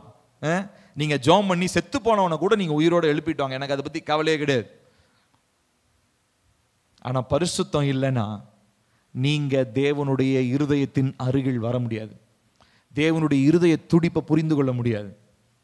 நான் ரொம்ப இதை நான் உணர்ந்து உங்ககிட்ட நான் பேசுறேன். நான் ஏதோ வேற டாபிக் இல்லாம இல்ல வேற தலைப்பு இல்லாம உங்ககிட்ட நேரத்தை செலவழிக்கிறதுக்காக நான் பேசல. நம்ம எல்லாருமே ஏசப்பாவோடு இருக்கிறதா அந்த உறவுல ரொம்ப நெருக்கமா வரணும்னு நான் ஆசைப்படுறேன். நம்ம சபை மக்கள் எல்லாருமே ஏசப்பாவுடைய இருதய துடிப்பை கேட்க பழகணும். நம்ம இருதய துடிப்பை பாஸ்டர் கிட்ட இருந்து கேட்டு வாங்கணும்னு நினைக்கிறோம். தப்பு அது. எவ்வளவு நாள் தான் அப்படியே இருப்பீங்க? எவ்வளவு நாள் தான் பாஸ்டர் உங்களுக்கு இந்தப்பா பசிக்குதாப்பா, இந்தப்பா ஸ்பூன்ல வாங்கிக்கோப்பான்னு எவ்வளவு நாள் தான் உங்களை ஸ்பூன் ஃபீடிங் பண்ணிக்கிட்டே இருப்பார் பாஸ்டர்? நீங்க தேவனுடைய இருதய துடிப்பை கேட்க பழகணும். ஏசப்பா நீங்க என்ன சொல்றீங்க இந்த விஷயத்துல, நான் என்ன செய்யணும்? இந்த விஷயத்துல வசனத்திலிருந்து நீங்க எனக்கு என்ன சொல்றீங்க? இந்த விஷயத்துல நான் செய்யணுமா செய்யக்கூடாதா? இந்த விஷயத்துல நான் ஒரு தீர்மானம் எடுக்கணுமா இல்ல நான் என்ன செய்யணும்? ஒவ்வொரு காரியத்திலையும் தேவனை மையப்படுத்த பழக நம்ம ஆரம்பிச்சிட்டோம். நான் இல்லைன்னு சொல்ல, ஆனா இன்னும் அந்த நெருங்க வேண்டிய அந்த நெருக்கத்திற்குள்ளாக அந்த அந்த பின்னி பிணைந்திருக்கிற அந்த அனுபவத்திற்குள்ளாக இன்னும் நம்ம வரல. அதனாலதான் 1 மணி நேரம் ஜபம் 2 மணி நேரம் ஜபம் நமக்கு ரொம்ப பெருசா தெரியுது. நீங்க ஆண்டவரோடு இருக்கிற உறவுல வந்துட்டீங்கன்னா, நான் சொன்னேன் இல்லைங்களா, இரவு பகலாய் ஜெபிக்கிறவர்களாய் நாம் மாற்றப்பட வேண்டும். இடைவிடாமல் ஜெபிக்கிறவர்களாய் மாற்றப்பட வேண்டும். நம்முடைய வாயின் வார்த்தைகள் இரவு நேரங்களில் கூட ஜபமாக இருக்கும். சில நேரங்களில் நைட்டு நான் நல்லா ஜோம் பண்ணிட்டு படுத்தனா தூக்கத்தில் கூட நான் அந்நிய பாஷையிலே பேசிட்டே இருப்பேன். சுதா அன்னைக்கு ஒரு நாள் சொன்னேன், என்னங்க ஏதோ நைட்டு முனவிட்டே இருந்தீங்க அப்படின்னு சொல்லி எந்திரிச்சு பார்த்தா எனக்கு தெரியல, அந்நிய பாஷையில் நீங்க பேசிட்டு இருந்தீங்க அப்படின்னு சொன்னா. யோசிச்சு பாருங்க, அது நல்லா கவனிச்சிருக்கேன். நான் என்னுடைய ஈவினிங் டைம்ஸ், அதாவது மாலை நேரங்களில் நான் டைம் நல்லா ப்ரேயரில் ஸ்பெண்ட் பண்ணனா, அன்னைக்கு நைட்டு பார்த்தீங்கன்னா ரொம்ப என்னுடைய நித்திரை ரொம்ப சூப்பராக இருக்கும். அதாவது அந்த ஒரு நம்ம சரீரத்துக்கும் அந்த டயர்ட்னஸ் போயிருக்கும், ஆவிலையும் அப்படியே ஃப்ரெஷ்ஷாக இருக்கும். நான் யோசிச்சிருக்கேன், ஓஹோ இதுதான் பிரச்சனை போல, இவ்வளோ நாள் நமக்கு தெரியாமல் போயிடுச்சு. ஆனால் இரவு நேரங்களில் ஜெபத்தை விட்டுட்டு வேற ஏதாவது காரியத்தை செஞ்சுட்டு தூங்கினேன்னா அன்னைக்கு நைட்டு தூக்கமும் ஒழுங்கா இருக்காது. அடுத்த நாள் காலையில் எந்திரிக்கும் போது நம்முடைய ஆவியும் ரொம்ப டிஸ்டர்ப்டா இருக்கும். இதை நான் உணர்ந்திருக்கிறேன், உணர்ந்ததுனால உங்ககிட்ட நான் சொல்றேன். ஆகையினால தான் சொல்றேன், இரவு நேரங்களிலும் பகல் நேரங்களிலும் எல்லா நேரங்களிலும் அந்த நெருக்கத்திற்குள்ளாக வருவதற்கு நீங்கள் ஒரு தீர்மானம் எடுக்க வேண்டும். உங்கள் கரங்களை அவருடைய இரத்தத்தினாலே கழுவும்படி ஒப்புக் கொடுங்கள். பரிசுத்தத்திற்கு உங்களை ஒப்புக் கொடுங்க. பரிசுத்தம் இல்லாம தேவனுடைய இருதய துடிப்பை நம்மளால கேட்க முடியாது. பரிசுத்தம் இல்லாம தேவனுடைய இருதய துடிப்பை கேட்க முடியாது. எரேமியா 29வது அதிகாரம் 13வது வசனத்தை வாசிப்போம்.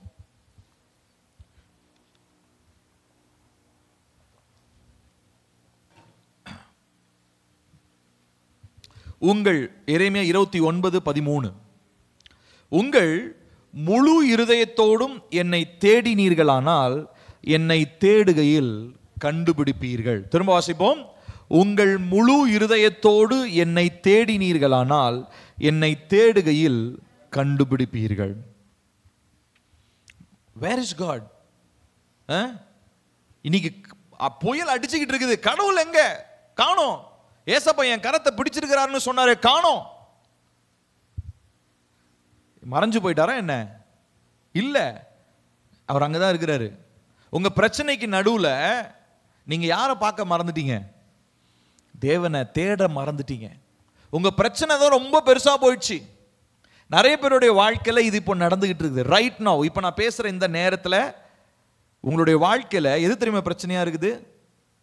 தேவன் உங்களுக்கு தென்படலன்றதான் பெரிய பிரச்சனையே. ஏன்னா உங்க பார்வை இன்ன வரைக்கும் எங்க தான் இருக்குது? பிரச்சனை மேல தான் இருக்குது. பொருளாதாரம் தான் பெரிய உங்களுக்கு பிரச்சனையா இருக்குது.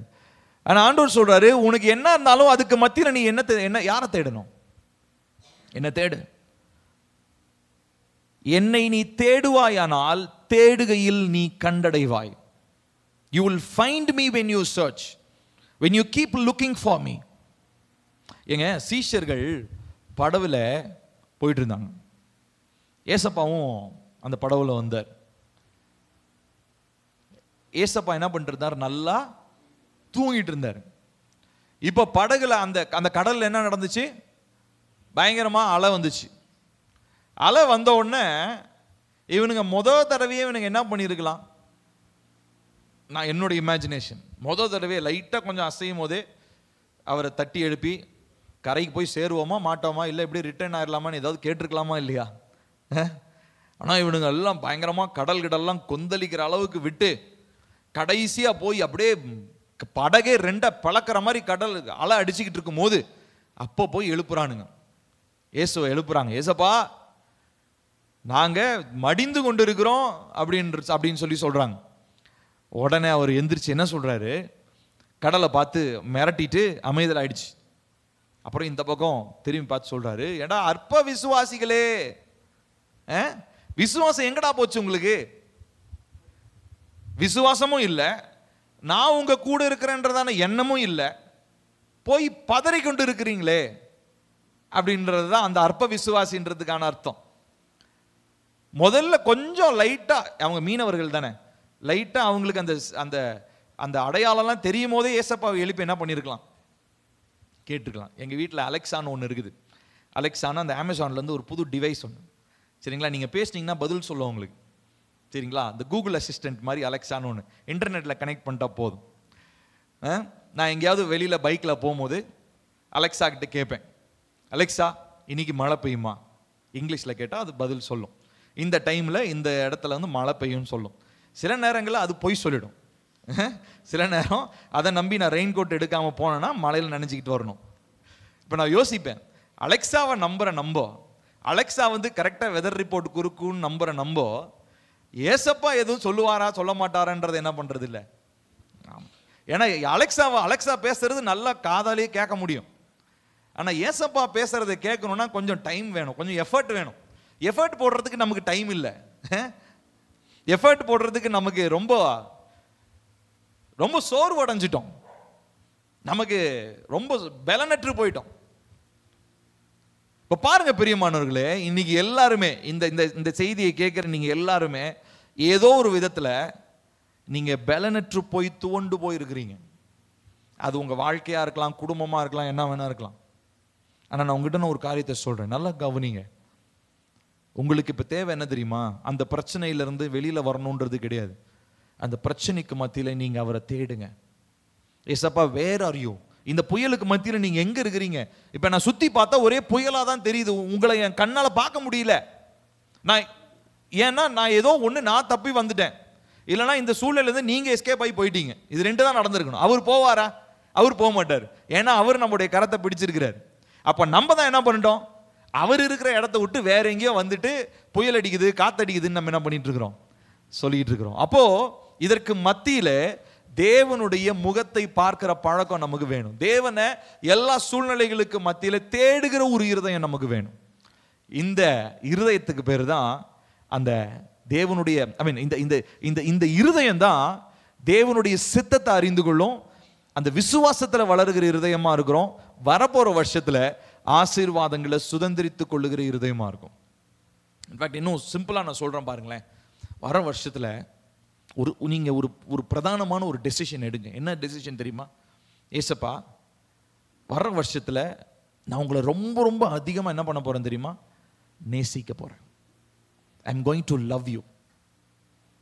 நீங்க என்ன சொன்னாலும் நான் செய்யற அளவுக்கு கண்மூடித்தனமா உங்களை நான் நம்ப போறேன். இந்த தீர்மானம் எல்லாரையும் எடுக்க முடியாது. இந்த தீர்மானம் எடுத்து 4 நாள்ல அதுல இருந்து பேக் அடிச்சிட்டவங்க உண்டு. நிறைய பேர் பார்த்து நான் அந்த மாதிரி தான் இருந்தேன். ஆனா தேவன் இந்த நாட்டில் நம்மோடு கூட பேசுகிறார். அதற்காக கர்த்தர் நம்மளை அழைக்கல. போராட்டங்களையும் பிரச்சனைகளையும் பார்த்து பின்னாடி வர்றதுக்காக கர்த்தர் நம்மளை அழைக்கல. அவரோடு அந்த நெருக்கத்தில் வரும்படி, அந்த அந்த இணைப்புல அவரோடு கூட இன்னும் நெருங்கி வரும்படி கர்த்தர் விரும்புகிறார்.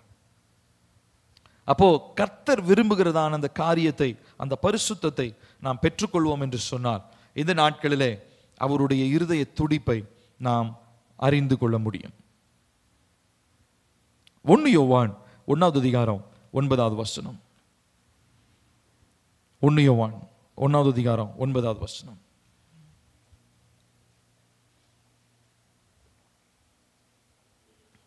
நம்முடைய பாவங்களை சேர்ந்து வாசிப்போம். நம்முடைய பாவங்களை நாம் அறிக்கையிட்டால் பாவங்களை நமக்கு மன்னித்து எல்லா அநியாயத்தையும் நீக்கி நம்மை சுத்திகரிப்பதற்கு அவர் உண்மையும் நீதியும் உள்ளவருமாயிருக்கிறார். இந்த நாட்களிலே இந்த நெருக்கத்திற்கு ரொம்ப முக்கியமான ஒரு காரியம் என்ன தெரியுங்களா? பரிசுத்தம்னு சொன்ன இல்லைங்களா? கான்செக்ரேஷன், புதிதாக்கப்படுதல். அவருக்காக கர்த்தர் உங்களை பிரித்து எடுத்திருக்கிறார். நீங்க அவருக்காக தனியா பிரிச்சு எடுக்கப்பட்டிருக்கிறீங்க. உங்களுக்கு புலம்புறதுக்கு நிறைய காரியம் இருக்குதுங்க. நான் சொல்லட்டுமா? நான் உங்ககிட்ட வந்து ஏங்க சொல்லுங்க, உங்களுக்காக நான் ஜோம் பண்றேன், என்னத்துக்காக உங்களுக்கு ஜோம் பண்ணணும்னு சொன்னா எனக்கு மூச்சு விட முடியாத அளவுக்கு நீங்க லிஸ்ட் வச்சிருப்பீங்க. அவ்வளோ விஷயம் நம்ம எல்லாருக்குமே இருக்குது. அவ்வளோ காரியங்கள் உங்களுடைய வாழ்க்கையில தேவைகளாக, கேள்விகளாக, பாரங்களாக உங்களுடைய இருதயத்தை நெருக்கி கொண்டு இருக்கலாம். ஆனா இந்த நாளில் அது எல்லாவற்றுக்கும் மத்தியில நீங்க டிசைட் பண்ண வேண்டியது என்ன தெரியுமா? இதெல்லாம் ஒரு பக்கம் இருக்கட்டும், பிரச்சனை எல்லாம் வருது ஒரு பக்கம் இருக்கட்டும். ஆனா இன்னைக்கு நான் என்ன புதிதாகுதலுக்கு, பரிசுத்தம் ஆகுதலுக்கு என்ன நான் ஒப்பு கொடுக்கிறேன்? இதுக்கும் அதுக்கும் என்ன கனெக்ஷன்? நீங்க செஞ்சு பாருங்க. நிறைய பேர் என்ன நினைப்போம்னா, அதுக்காக ஜோம் பண்ணா ஆண்டவர் என்ன பண்ணிடுவாரு? செஞ்சிருவார். இல்ல இவர் வந்து இதுக்காக ஜோம் பண்ணாருன்னா இது நடந்துரும். இல்ல சர்ச்சில் வந்து இதுக்காக 4 நாள் ஃபாஸ்டிங் போட்டு ஜோம் பண்ணா இது நடந்துரும். இப்படி நினைக்கிறீங்க பார்த்தீங்களா? அதனால தான் நடக்க மாட்டேங்குது. நான் உங்களுக்கு ஒன்று சொல்லட்டுமா? உங்க வாழ்க்கையில் இருக்கிற எல்லா பிரச்சனைக்கும் 100% நான் ஒரு பதில் சொல்றேன். ரெஃபரன்ஸோட நான் சொல்றேன், ஒர்க்கிங் எக்ஸ்பீரியன்ஸோட சொல்றேன். ஒன்னே ஒண்ணுதான், பரிசுத்தத்தோட அவர் பக்கத்துல வாங்க. இப்ப இருக்கிற நெருக்கம் பத்தாது, இன்னும் நெருங்கி வாங்க, இன்னும் நெருங்கி வாங்க. இப்ப இந்த ஒரு வாரமா என் மைண்டுக்குள்ள ஓடிட்டு இருக்கிறது இதுதாங்க. உண்மையா சொல்றேன். நான் தேவ சமூகத்திலிருந்து நான் ஒரு தாழ்மையோட நான் சொல்றேன், என் மனசுக்குள்ள ஓடிட்டு இருக்கிறதெல்லாம் இதுதான். நான் கார் ஓட்டினாலும் சரி, வெளியே போனாலும் சரி, என்ன பண்ணாலும் ஏசப்பா நான் இன்னும் பரிசுத்தமாகிறதுக்கு நான் என்ன பண்ணணும்? என்கிட்ட பரிசுத்தம் இல்லாத காரியம் என்ன? எனக்கு அதை காமிங்க, எனக்கு இதை காமி. இதுதான் என்னுடைய மைண்ட்ல ஓடிட்டு இருக்கிற ஜெபமே இதுதான். கர்த்தர் இதை மாத்திரம் தான் ஜெபிக்க சொன்னார். இப்ப நான் உங்ககிட்ட நான் சொல்றேன், நீங்க அதை மாத்திரம் யோசிங்க. ஒவ்வொரு நாளும் ஒவ்வொரு நிமிஷமும் வேலை செய்யும் போது, வண்டி ஓட்டும் போது, போகும்போது, வரும்போது உங்க மைண்ட்ல என்ன தெரியுமா ஓடணும்?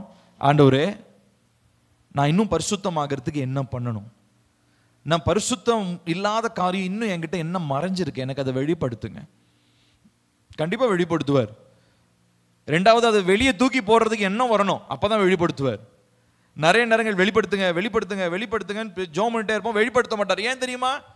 அது உங்களுக்கு ரொம்ப பிடிச்சு போய் உள்ள பிடிச்சு வச்சிருக்கிறீங்க. அப்ப அவர் வெளிப்படுத்தினா தூக்கி போடுறதுக்கு மனசே வராது. அப்போ இந்த நாளிலே ஒரு காரியத்தை நீங்க மனதில் தீர்மானம் பண்ணுங்க பிரியமானவர்களே. பரிசுத்தத்திற்காக அதிகமாக ஜெபம் பண்ணுங்க. Consecration is the only way to the heart of God.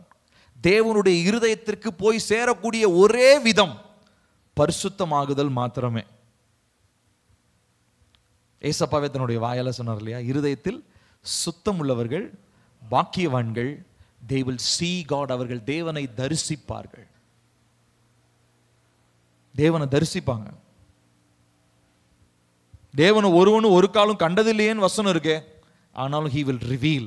தன்னுடைய குமாரன் மூலமாக சீஷர்களுக்கும் அப்போஸ்தலர்களுக்கும் வெளிப்படுத்தினதான தேவன் உங்களுக்கு வரப்போற வருஷத்துல நிச்சயமா தன்னை வெளிப்படுத்துவார். நான் அந்த வீடுகளுக்கு நான் மகிமைக்காகவே ஜெபம் பண்ணிட்டு இருந்தோம் இல்லைங்களா, அப்போ கூட நான் சொல்லிட்டு இருந்தேன். அதுக்காக தான் இந்த வரப்போற வருஷத்துல என்னுடைய ஒரே ஒரு எய்ம் என்ன தெரியுமா? எனக்கு ஸ்பிரிச்சுவலாக, எனக்கு ஃபிசிக்கலாக நிறைய இருக்குது, அதை செய்யணும் இதை செய்யணும் நிறைய யோசனை இருக்குது, அதெல்லாம் ஒரு பக்கம் வச்சிருவோம். ஸ்பிரிச்சுவலாக நான் ஆண்டவர்கிட்ட கேட்கறது ஒன்னே ஒன்று, ஏசப்பா உங்களை நான் என் கண்ணால் நான் பார்க்கணும். I should see you. உங்களை நான் பார்க்கணும், உங்களை நான் பார்க்கணும். அவருடைய பாதத்தினுடைய அந்த விஷன்லாம் கொஞ்சம் கொஞ்சமாக வந்திருக்குது, ஆனால் ஃபுல்லாக நான் இன்னும் பார்க்கல. அந்த ஃபுல் ரெவலேஷன் எனக்கு இன்னும் கிடைக்கல. எனக்கு அதுதான் வேணும்.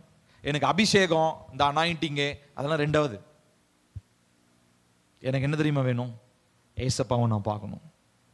ஏசப்பாவை நான் பார்க்கணும்னா அந்த அளவுக்கு பரிசுத்தம் எனக்கு வேணும். அந்த புதிதாகுகிற அந்த பழக்கத்துக்கு நான் மாறணும். என்ன நான் முழுசுமா நான் விட்டு கொடுக்கணும். அப்ப இந்த நாட்களிலே கர்த்தருடைய சமூகத்தில் நாம் ஆராய்ந்து பார்க்க வேண்டியது ரொம்ப அவசியம். முதல்ல வாசிச்ச வசனத்தை என்னுடைய பின்பகுதியை வாசிப்போம். யாக்கோபு 4வது அதிகாரம் 8வது வசனத்தை வாசிச்சோம் இல்லைங்களா, அதனுடைய பின்பகுதியை வாசிங்க. யாக்கோபு 4:8 பின்பகுதி, தேவனிடத்தில் சேருங்கள் அப்பொழுது அவர் உங்களிடத்தில் சேருவார். பின்னாடி வாசிப்போம். பாவிகளே, சேர்ந்து வாசிப்போம். உங்கள் கைகளை சுத்திகரியுங்கள், இருமனம் உள்ளவர்களே உங்கள் இருதயங்களை பரிசுத்தமாக்குங்கள். பாவிகள் என்ன பண்ணும்? கையை சுத்தம் பண்ணுங்க. இருமனம் உள்ளவன், இருமனம் உள்ளவனா என்ன அர்த்தம்? இங்க வருவோம், ஞாயிற்றுக்கிழமை ட்ரை பண்ணுவோம், ஜெபத்தை பண்ணுவோம், ஜெபம் கேட்கப்படலைன்னா நம்ம வெளியே பார்த்துட்டு அந்த ஒருத்தர் சொன்னாரே அவர் பேச்சை கேட்டுட்டு அங்க போலாம். இதுதான் இருமனம் உள்ளது. இருமனம் உள்ளவர்களே என்ன பண்ணுங்க? உங்கள் இருதயங்களை பரிசுத்தமாக்குங்கள். இருதயத்தினுடைய சுத்திகரிப்பை கர்த்தர் இந்த நாட்களில் நம்மிடத்தில் எதிர்பார்க்கிறவராயிருக்கிறார். ஹல்லேலூயா. சுத்தமான கைகளும் தூய்மையான இருதயம், இது ரெண்டுக்காக தான் இந்த நாட்கள் நம்ம ஜெபம் பண்ணோம். எதுக்காக? சுத்தமான கை, தூய்மையான இருதயம். திரும்ப சொல்லுங்க, என்னன்னது? சுத்தமான கை, தூய்மையான இருதயம். இது ரெண்டுக்காக நீங்க ஜெபம் பண்ணுங்க. வர வருஷத்துல இன்னிலேருந்தே ஜெபம் பண்ணுங்க. ஆண்டவரே, சுத்தமான கை எனக்கு இருக்கணும், அடுத்ததா என்னுடைய இருதயம் தூய்மையா இருக்கணும். இதை நான் செய்யும் பொழுது கர்த்தருடைய இருதயத்தின் காரியங்களை என்னால புரிந்து கொள்ள முடியும். எபிரேயர் 10வது அதிகாரம் 22வது வசனம், துர்மனசாட்சி நீங்க. எபிரேயர் 10:22, துர்மனசாட்சி நீங்க தெளிக்கப்பட்ட இருதயம் உள்ளவர்களாயும் சுத்த ஜலத்தால் கழுவப்பட்ட சரீரம் உள்ளவர்களாயும் உண்மையுள்ள இருதயத்தோடும் விசுவாசத்தின் பூரண நிச்சயத்தோடும் சேரக்கடவோம். ஏசப்பாவிடத்தில் வரும்போது சுத்த ஜலத்தால் கழுவப்பட்ட சரீரம், உண்மையுள்ள இருதயத்தோடு விசுவாசத்தின் பூரண நிச்சயத்தோடு சேரக்கடவோம். உண்மையுள்ள இருதயம், சுத்திகரிக்கப்பட்ட இருதயம். கடந்த 21 நாட்கள் நம்ம ஜெபம் பண்ணோம், ஞாபகம் இருக்குங்களா? டிக் டீப், ஆராய்ந்து பார்த்து இருதயத்தினுடைய அறைகள் பற்றிலாம் ஜெபம் பண்ணோம். 90 அறைகள் இருக்கிறதுன்னு பார்த்தோம். 90 அறைகளில் ஒரு சில அறைகளுடைய சுத்திகரிப்பிற்காக ஜெபம் பண்ணோம். அப்போ இந்த நாட்களிலே நம்முடைய இருதயத்தின் சுத்திகரிப்பை கர்த்தருடைய சமூகத்தில் நாம் ஆராய்ந்து பார்க்க வேண்டும். எபிரேயர் 4வது அதிகாரம் 16வது வசனம் இவ்விதமாய் சொல்லுகிறது. எபிரேயர் 4:16, ஆதலால் நாம் இரக்கத்தை பெறவும் ஏற்ற சமயத்தில் சகாயம் செய்யும் கிருபையை அடையவும் தைரியமாய் கிருபாசன தண்டையிலே சேர கடவோம். ரொம்ப முக்கியமானது பிரியமானவர்களே. So come closer. கிருபாசன தண்டை வாங்க. நீங்க எங்க தெரியுங்களா இருக்கோம்? நம்ம எங்க தெரியுமா இருக்கோம்? சர்ச்சில் மகா பரிசுத்த ஸ்தலத்தில் ஏசப்பா சேர் போட்டு உட்காந்துருக்கார். நம்ம என்ன தெரியுமா பண்றோம்? அந்த இந்து கோவிலில் பார்த்தீங்கன்னா சாமின்னு இருக்கிற முக்கியமான இந்த இடத்துக்கு சாமி யாரும் போக மாட்டாங்க. அந்த நடையிலே நின்று இப்படி எட்டி பார்ப்பாங்க. பார்த்துருக்கிறீங்களா? அப்படி தானே? எட்டி பார்த்து சாமி எல்லாம் அது இதுன்னு சொல்லிட்டு என்ன பண்ணுவார்? அப்புறம் பூசாரி வருவார்.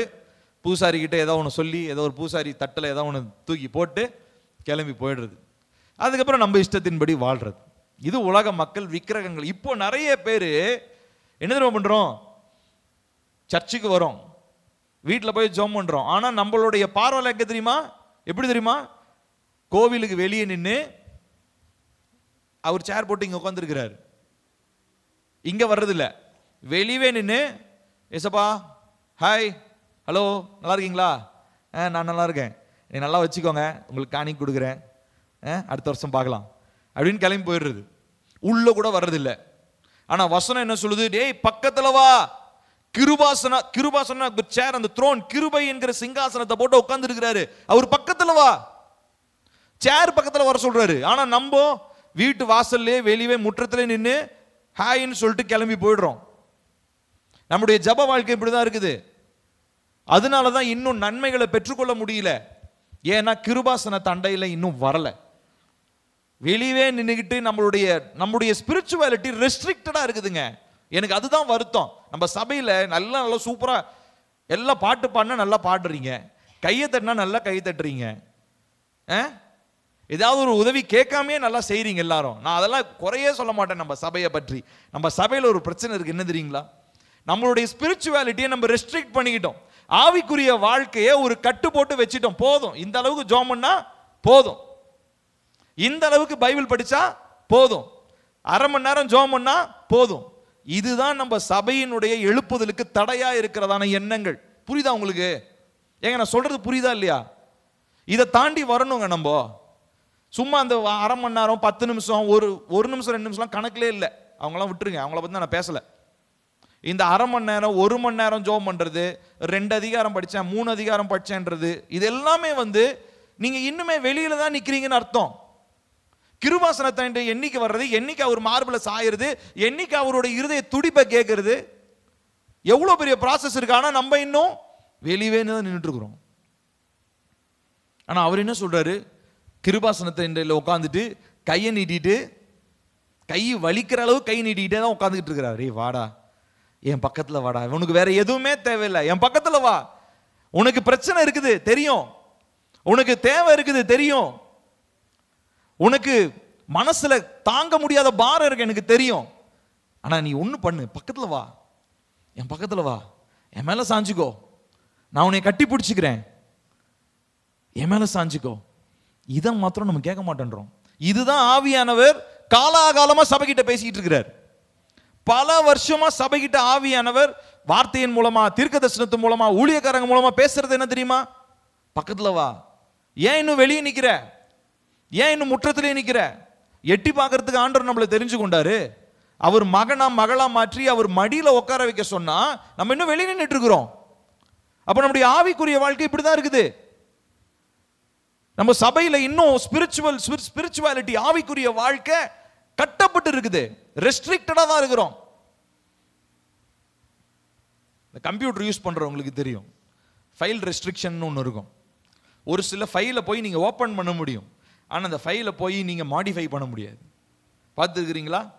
ஆஃபீஸில் வேலை செய்கிறவங்களுக்குலாம், இந்த ஐடி ஒர்க் பண்ணுறவங்களுக்குலாம் தெரியும். ரெஸ்ட்ரிக்டட் அக்சஸ்னு சொல்லுவாங்க. ரெஸ்ட்ரிக்டட்னா என்ன அர்த்தம்?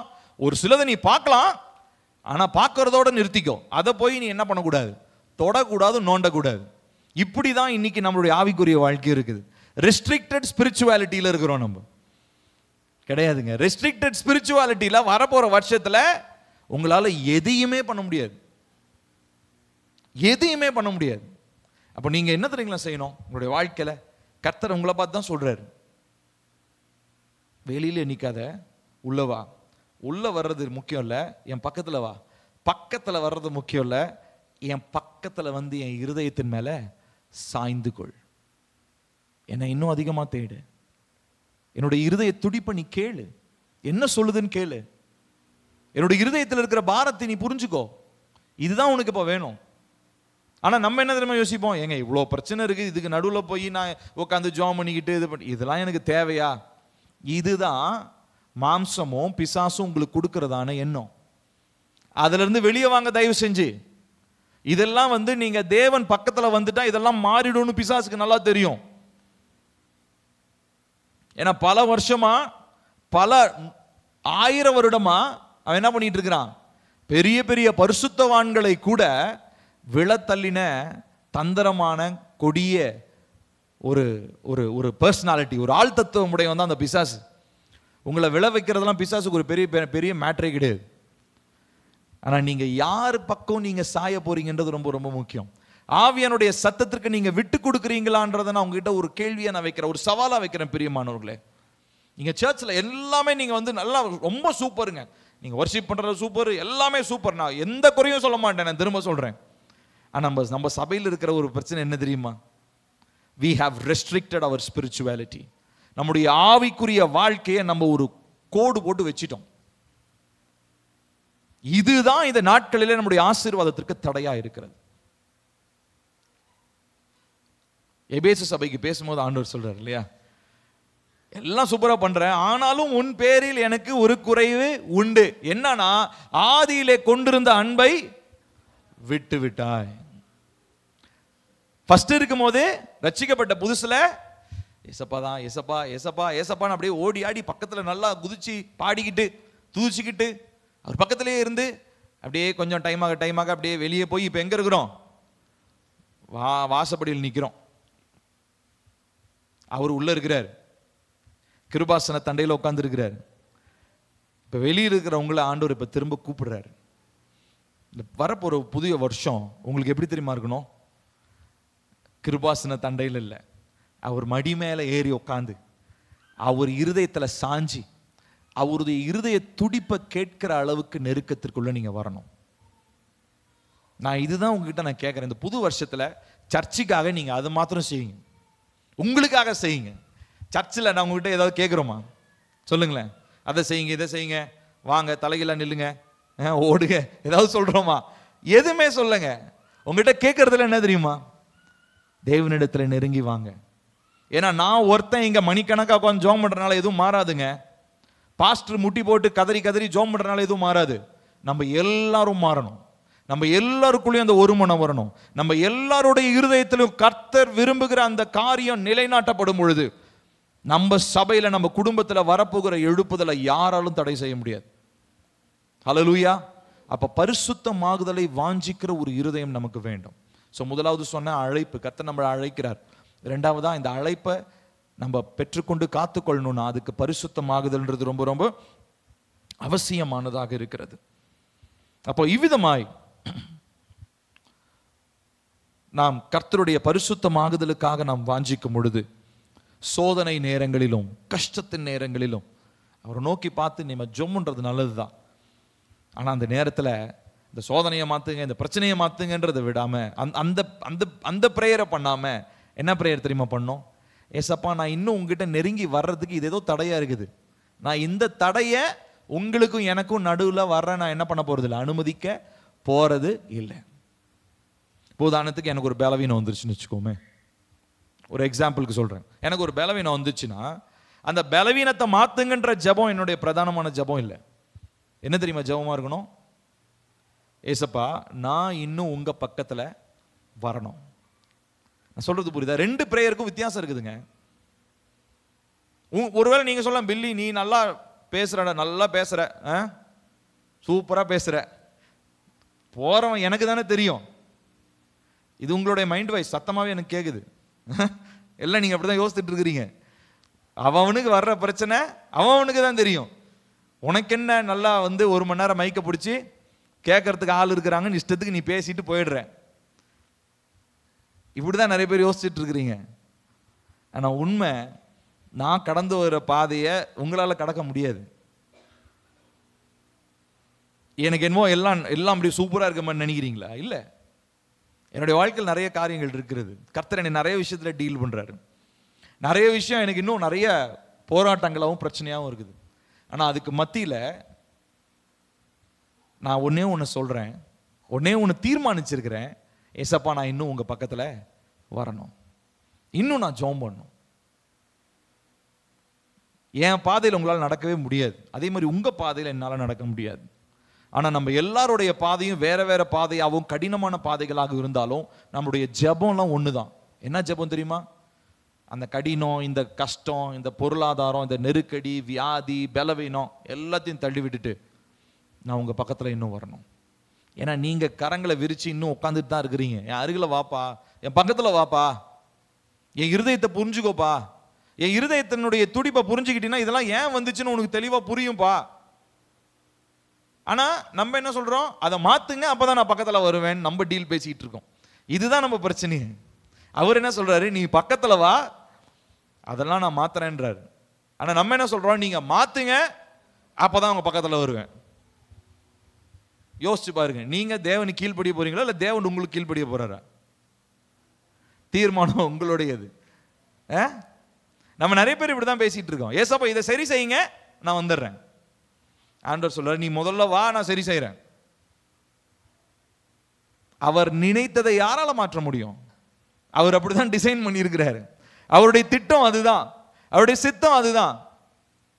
எது தெரியுமா? நீங்க அவர் பக்கத்துல வர்றது. தம்முடைய குமாரனுடைய சாயலுக்கு மாறும்படி நம்மளை என்ன பண்ணாரோ, உலக தோற்றத்துக்கு முன்னாலுமே நம்மளை தெரிந்து கொண்டார். என்னத்துக்காக? ஏசப்பா அவனுடைய சாயலாக நம்ம மாற்றப்படணும்னு. எபிரேயர் எடுத்து வாசிச்சு பாருங்க. பிரியமானவர்களை, இந்த நாளில் கர்த்தர் நம்மோடு கூட ரொம்ப தெளிவாக பேசுறாரு. இன்னைக்கு உங்ககிட்ட தான் பேசுறாரு. வரப்போற வருஷத்துல நீங்க என்ன செய்ய போறீங்க, எதை நீங்க பார்க்க போறீங்க? நிறைய காரியம் உங்க முன்னாடி இருக்கலாம், நிறைய பாரங்கள் உங்களுக்கு இருக்கலாம், நிறைய தேவைகள் இருக்கலாம். ஆனா ஒண்ணு, ஆண்டவர் சமூகத்துல இன்னைக்கு ஒரு தீர்மானம் எடுத்துட்டு இந்த இடத்துல இருந்து போங்க. என்ன தெரியுங்களா தீர்மானம் எடுக்க போறீங்க? நான் இன்னும் அதிகமா உங்க பக்கத்துல வரணும். அதற்கு எனக்கு ரொம்ப முக்கியமா இருக்கிற அந்த பரிசுத்தத்தை நான் வாஞ்சிக்கணும். பரிசுத்தமாகுதல் என்னுடைய ஏக்கமாய் மாறட்டும். நிமிஷத்துக்கு நிமிஷம், நொடிக்கு நொடி நான் இன்னும் என்ன செய்யணும்? பரிசுத்தமாகிறதுக்கு என்ன செய்யணும்? இருதயத்தின் சுத்திகரிப்பும், கையில சுத்தமும், இருதயத்தினுடைய சுத்தமும் ரொம்ப ரொம்ப அவசியம்.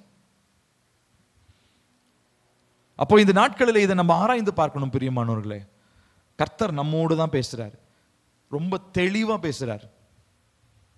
வேற எதையுமே நான் ஒரு ஊழியக்காரனா உங்ககிட்ட நான் கேட்கவே இல்லை. இந்த சபையில் உங்ககிட்ட நான் கேட்கறதெல்லாம் ஒன்னே ஒண்ணுதான். உங்களுடைய பிரச்சனை என்ன இருந்தாலும், உங்களுடைய காரியங்கள் என்ன இருந்தாலும் அவர் பக்கத்துல வரும்படி ஒரு தீர்மானம் எடுங்க. நேரத்தை செலவிடுங்க. டைம் கிடைக்கிறப்பலாம் இல்லை, ஜெபம் பண்ணிக்கிட்டே இருங்க. உங்களுக்கு டைம் கிடைக்காது. ஜெபம் பண்ணீங்களான்னு கேட்டால், எங்க பில்லி டைமே இல்லை. காலையில் 8 மணிக்கு எந்திரிக்கிறேன்னா, அந்த வேலைக்கு போறேன்னா, இந்த வேலைக்கு போறேன்னா, சாயங்காலம் 5 மணி ஆயிடுதா, வந்தவன ரொம்ப டயர்டா இருக்குதா, அப்படியே ஒரு 9 மணிக்கு சாப்பிட்டேன்னா 10 மணிக்கு படுத்து தூங்கிடுறேன் பில்லி, எனக்கு ஜெபம் பண்றதுக்கு நேரமே இல்லை. இப்படிதான் நம்ம சொல்லிட்டு இருக்கிறோம். எவ்வளவு நாள் தான் இன்னும் இதே கதையை ஓட்டுவீங்க?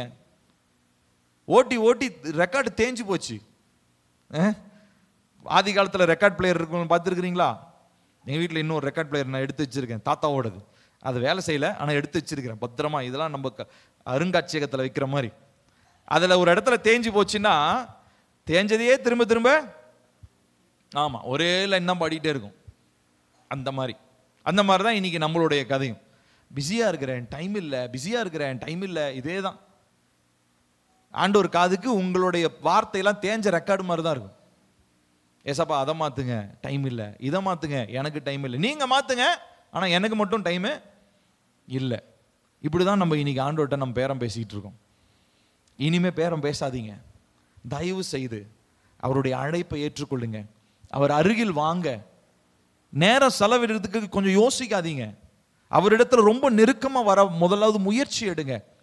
அவர் பக்கத்துல வந்து அவர் கரங்களை விரித்திருக்கிற அவருடைய மடியில உட்கார்ந்து அவருடைய மார்பில் சாய்ந்து கொள்ளுங்க. மற்ற எல்லா காரியங்களையும் பனி போல அவர் விலகச் செய்வார். ஹல்லேலூயா. ஒரு பிரச்சனை இருக்கிறதே உங்களுக்கு தெரியாம போயிடும். இப்படின்ற ஒரு பிரச்சனை இருந்துச்சான்னு நீங்க தேடி பார்த்தாலும் கண்டுபிடிக்க முடியாத அளவுக்கு அந்த பிரச்சனைகள் மாறும். ஆனா பிரச்சனைகள் மாறணுன்றதுக்காக ஒரு பக்கத்தில் வரக்கூடாது. முதலாவது தேவனுடைய ராஜ்யத்தையும் அவருடைய நீதியும் தேடுங்கள், அதோடு நிறுத்திக்கணும். பின்னாடி அந்த லிஸ்ட்டுக்கு போனோம்னா தான் பிரச்சனை. இவைகள் எல்லாம் கூட கொடுக்கப்படும். சோ இவைகள் எல்லாம் கூட கொடுக்கப்படுறதுக்காக தேவனுடைய ராஜ்யத்தை தேடினீங்கன்னா, பவுல் அதனால தான் இன்னொரு இடத்துல சொல்றாரு, இம்மைக்காக நீங்கள் தேவனை தேடுவீர்களானால் இந்த உலகத்துல உங்களை மாதிரி பரிதாபமானவன் எவனுமே கிடையாது. ஐயையோ பாவம்பா. ஏன் தெரியுமா? இந்த உலகத்தில் இருக்கிற ஆசீர்வாதத்திற்காக இவன் தேவனை தேடுறான். தேவனுடைய ராஜ்யத்தையும் நீதியும் தேடுவோம். கூட கொடுக்கிறது, கூட கொடுக்காதது, வர்றது வராது, அதெல்லாம் ரெண்டாவது. நம்மளுடைய டார்கெட் என்ன தெரியுமா? தேவனுடைய இருதயம், the heart of God. ஹல்லேலூயா. அந்த அளவுக்கு பேஷனேட்டா மாறணுங்க. ஏங்க இந்த லவ் பண்றவங்க சும்மானா ஒரு ஹார்ட்டினை போட்டு ஒரு அம்புக்குறி விடுவாங்க, பார்த்துக்கிறீங்களா இல்லையா? அதுதான் இன்டர்நேஷனல் லவ் லாங்குவேஜ். என்னது? ஒரு ஹார்ட் போட்டு அதுக்குள்ள ஒரு அம்புக்குறி இப்படி உள்ள போய் அந்த பக்கம் வந்திருக்கும். நான் யோசிப்பேன் சின்ன வயசுல, ஒரு ஹார்ட்டை காயப்படுத்துற மாதிரில ஒரு அம்பு இருக்குது, இது என்னத்துக்கு லவ்ன்றானுங்க? அம்புனா என்ன ஆகுது? குத்துனா வலிக்குதா வலிக்கலையா? அப்போ என்னத்துக்கு? அப்போ அது வந்து லவ்ன்றது வலிக்கும்னு சொல்றானா இல்ல என்ன சொல்ல வரான்னு எனக்கு சின்ன வயசுல புரியவே புரியாது. என்னத்துக்கு ஹார்ட்டின் போட்டு ஒரு அம்புக்குறி குத்தி வச்சிருக்கிறானு? இன்னைக்கு நம்ம நிறைய பேர் அந்த ஏசப்பாவோட இருக்கிற அந்த லவ் லாங்குவேஜை நம்ம புரிஞ்சுக்கிறதே இல்லை.